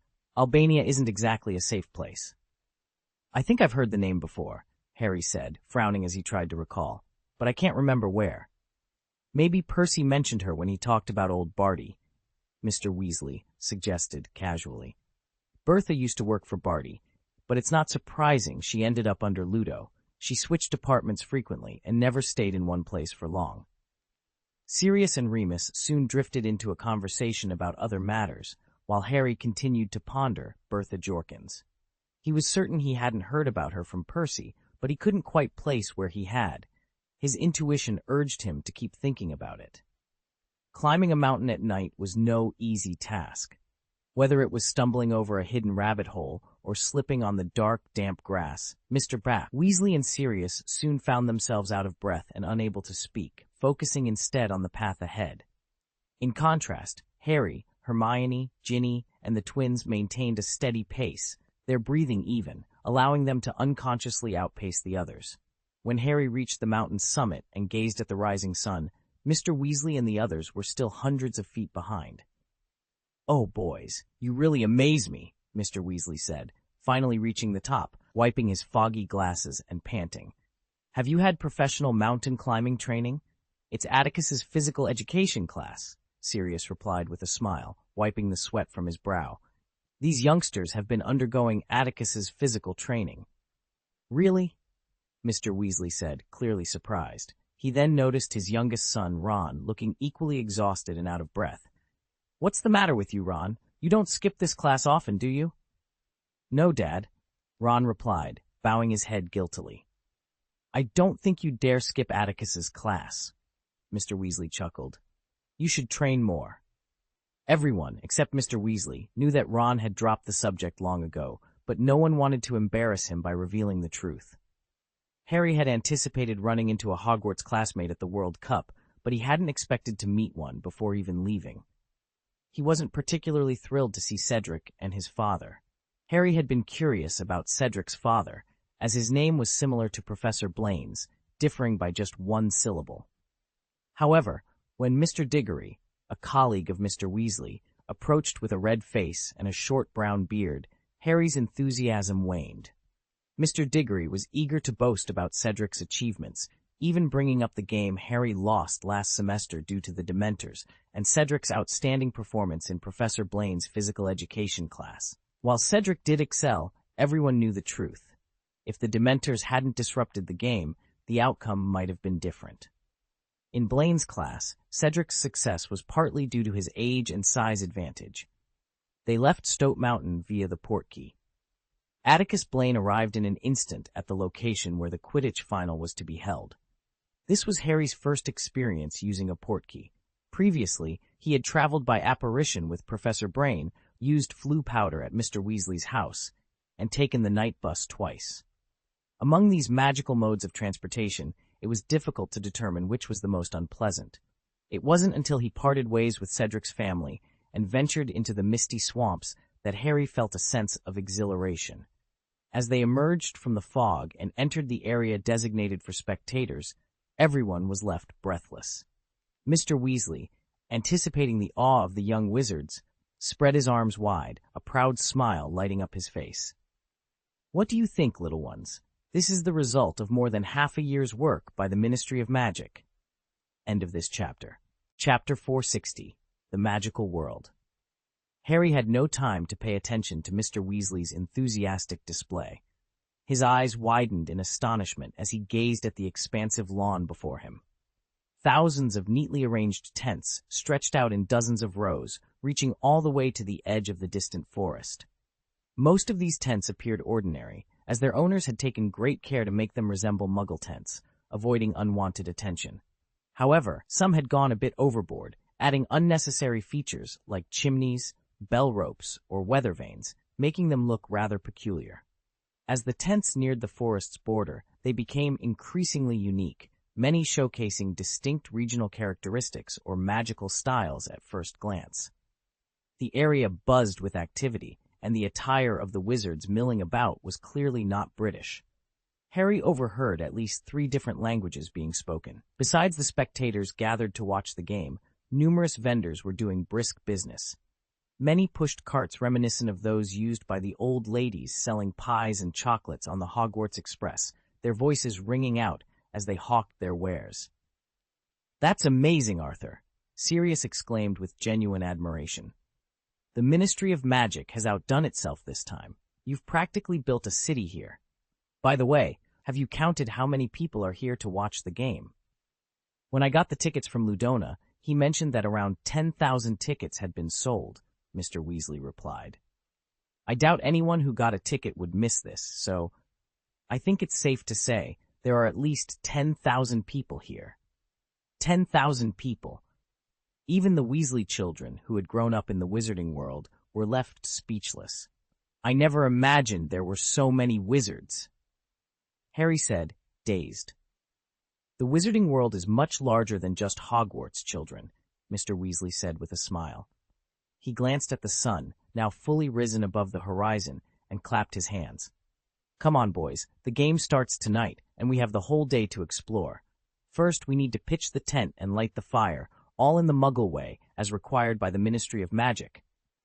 The Ministry's rules seemed to be loosely followed, as Harry noticed a group of dark-skinned wizards nearby, conjuring a large stream of purple magical fire from their wands. Harry knew Mr. Weasley's fascination with Muggle life, and for him, experiencing it firsthand might be more intriguing than the Quidditch match itself. "No need to worry about the tents, Arthur," Sirius said gently. "A week ago, I had Creature, the house elf who serves the Black family, come here to set up a tent. Remus should have arrived last night and is likely waiting for us now." "What?" Sirius' words were like a thunderbolt to Mr. Weasley, visibly deflating his excitement. "All right, but we have a lot of people. Are you sure we don't need another tent?" "I'm sure, Arthur. The tent Creature brought was my father's. It can comfortably accommodate 20 giant monsters. We'll fit just fine." Harry and the others chuckled quietly. Sirius clearly didn't know Mr. Weasley well enough. Sirius took the lead, guiding them down the small hill where they stood. As was customary for wizards worldwide, many emerged from their tents to light fires and prepare breakfast. Harry passed the spot where the large cluster of purple fire had appeared, and noticed a group of African wizards. A wizard was roasting a rabbit with magical flames nearby, while a group of middle-aged American witches departed from a peddler's cart, their arms laden with chocolate frogs and BB's beans. "They sell jelly slugs and explosive gummy candy over there," Ginny exclaimed, suddenly stopping to speak to Hermione. "Let's go buy some." The group paused, waiting for the two girls to return. Harry's gaze followed the American witches as they passed by, watching them enter several high-top tents. A shiny banner hung between the tents, proclaiming Salem Witch Academy. Young wizards, some the same age as Harry and others even younger, moved in and out of the tents. "Aren't they from Hogwarts?" Harry blurted out, immediately realizing his mistake, as the banner clearly indicated otherwise. "Hogwarts isn't the only place where magic is taught, Harry," Sirius said, placing a reassuring arm around Harry's shoulder. He had overheard Harry's surprise and continued with a smile. "There are wizarding schools all over the world. 7 of them are as renowned as Hogwarts and are recognized by the International Federation of Wizards. The rest are either too small or have very strict enrollment requirements and prefer to remain obscure, so it's impossible to count how many there are." "Bill used to have a pen pal who attended a school in Brazil years ago," Ron chimed in casually. "He wanted to do an exchange trip, but Mum and Dad couldn't afford it. When he wrote to say he couldn't go, his pen pal sent him a hexed hat in a fit of rage, which wrinkled his ears." "Ahem," Mr. Weasley coughed awkwardly, explaining. "Your mother and I thought it wasn't safe at the time. Bill didn't know much about that person. What if he was deceived? Bill was still underage." Harry noticed Mr. Weasley's ears turning red, a clear sign of his stress, much like Ron's. "Let's go!" Ginny and Hermione returned, bouncing with excitement. Their arms were filled with not only jelly slugs and popping gummies, but also many unfamiliar snacks. They generously distributed handfuls to everyone. Harry received a piece of bubble gum, and after a few chews, the bubble expanded, enlarging his head to twice its size, causing everyone to burst into laughter. "That's a nice whimsical idea," George remarked, fascinated by Harry's inflated head, while Ginny frantically searched for the bubblegum wrapper, hoping to find a way to return Harry's head to normal. "It looks like some kind of transfiguration charm," Sirius said cheerfully, comforting the anxious Ginny. "Don't worry, Ginny. Remus is waiting for us in the tent. He's excellent with these little tricks. Ah, there he is. I think I see him. Oh, no luck." Sirius's words piqued everyone's curiosity. Harry, with his oversized head, spotted Remus immediately. He also noticed a particularly extravagant tent crafted from striped silk and resembling a small palace, with several live peacocks tied at the entrance. "Oh," Mr. Weasley said calmly, "the Malfoy tent." "What?" Harry froze, horrified. His head was still enlarged, and if his biggest rival at Hogwarts, Draco Malfoy, saw him in this embarrassing state, it would provide Malfoy with ample material for mockery in the coming school year. Harry attempted to retreat, but it was too late. They were already close to the tent, and Draco emerged just then, curious about whom his mother was speaking to. Instinctively, he caught sight of Harry's oversized head. Draco's gray eyes registered surprise for a moment before the inevitable sarcasm set in. The smirk tugging at the corner of Atticus Blaine's mouth made Harry's heart sink. Draco's mother was about to warn him not to poke his head out of the tent, as a dangerous werewolf lurked outside. However, upon noticing the sneer on her son's face, she followed his gaze and immediately saw the figure approaching them with a stoic expression.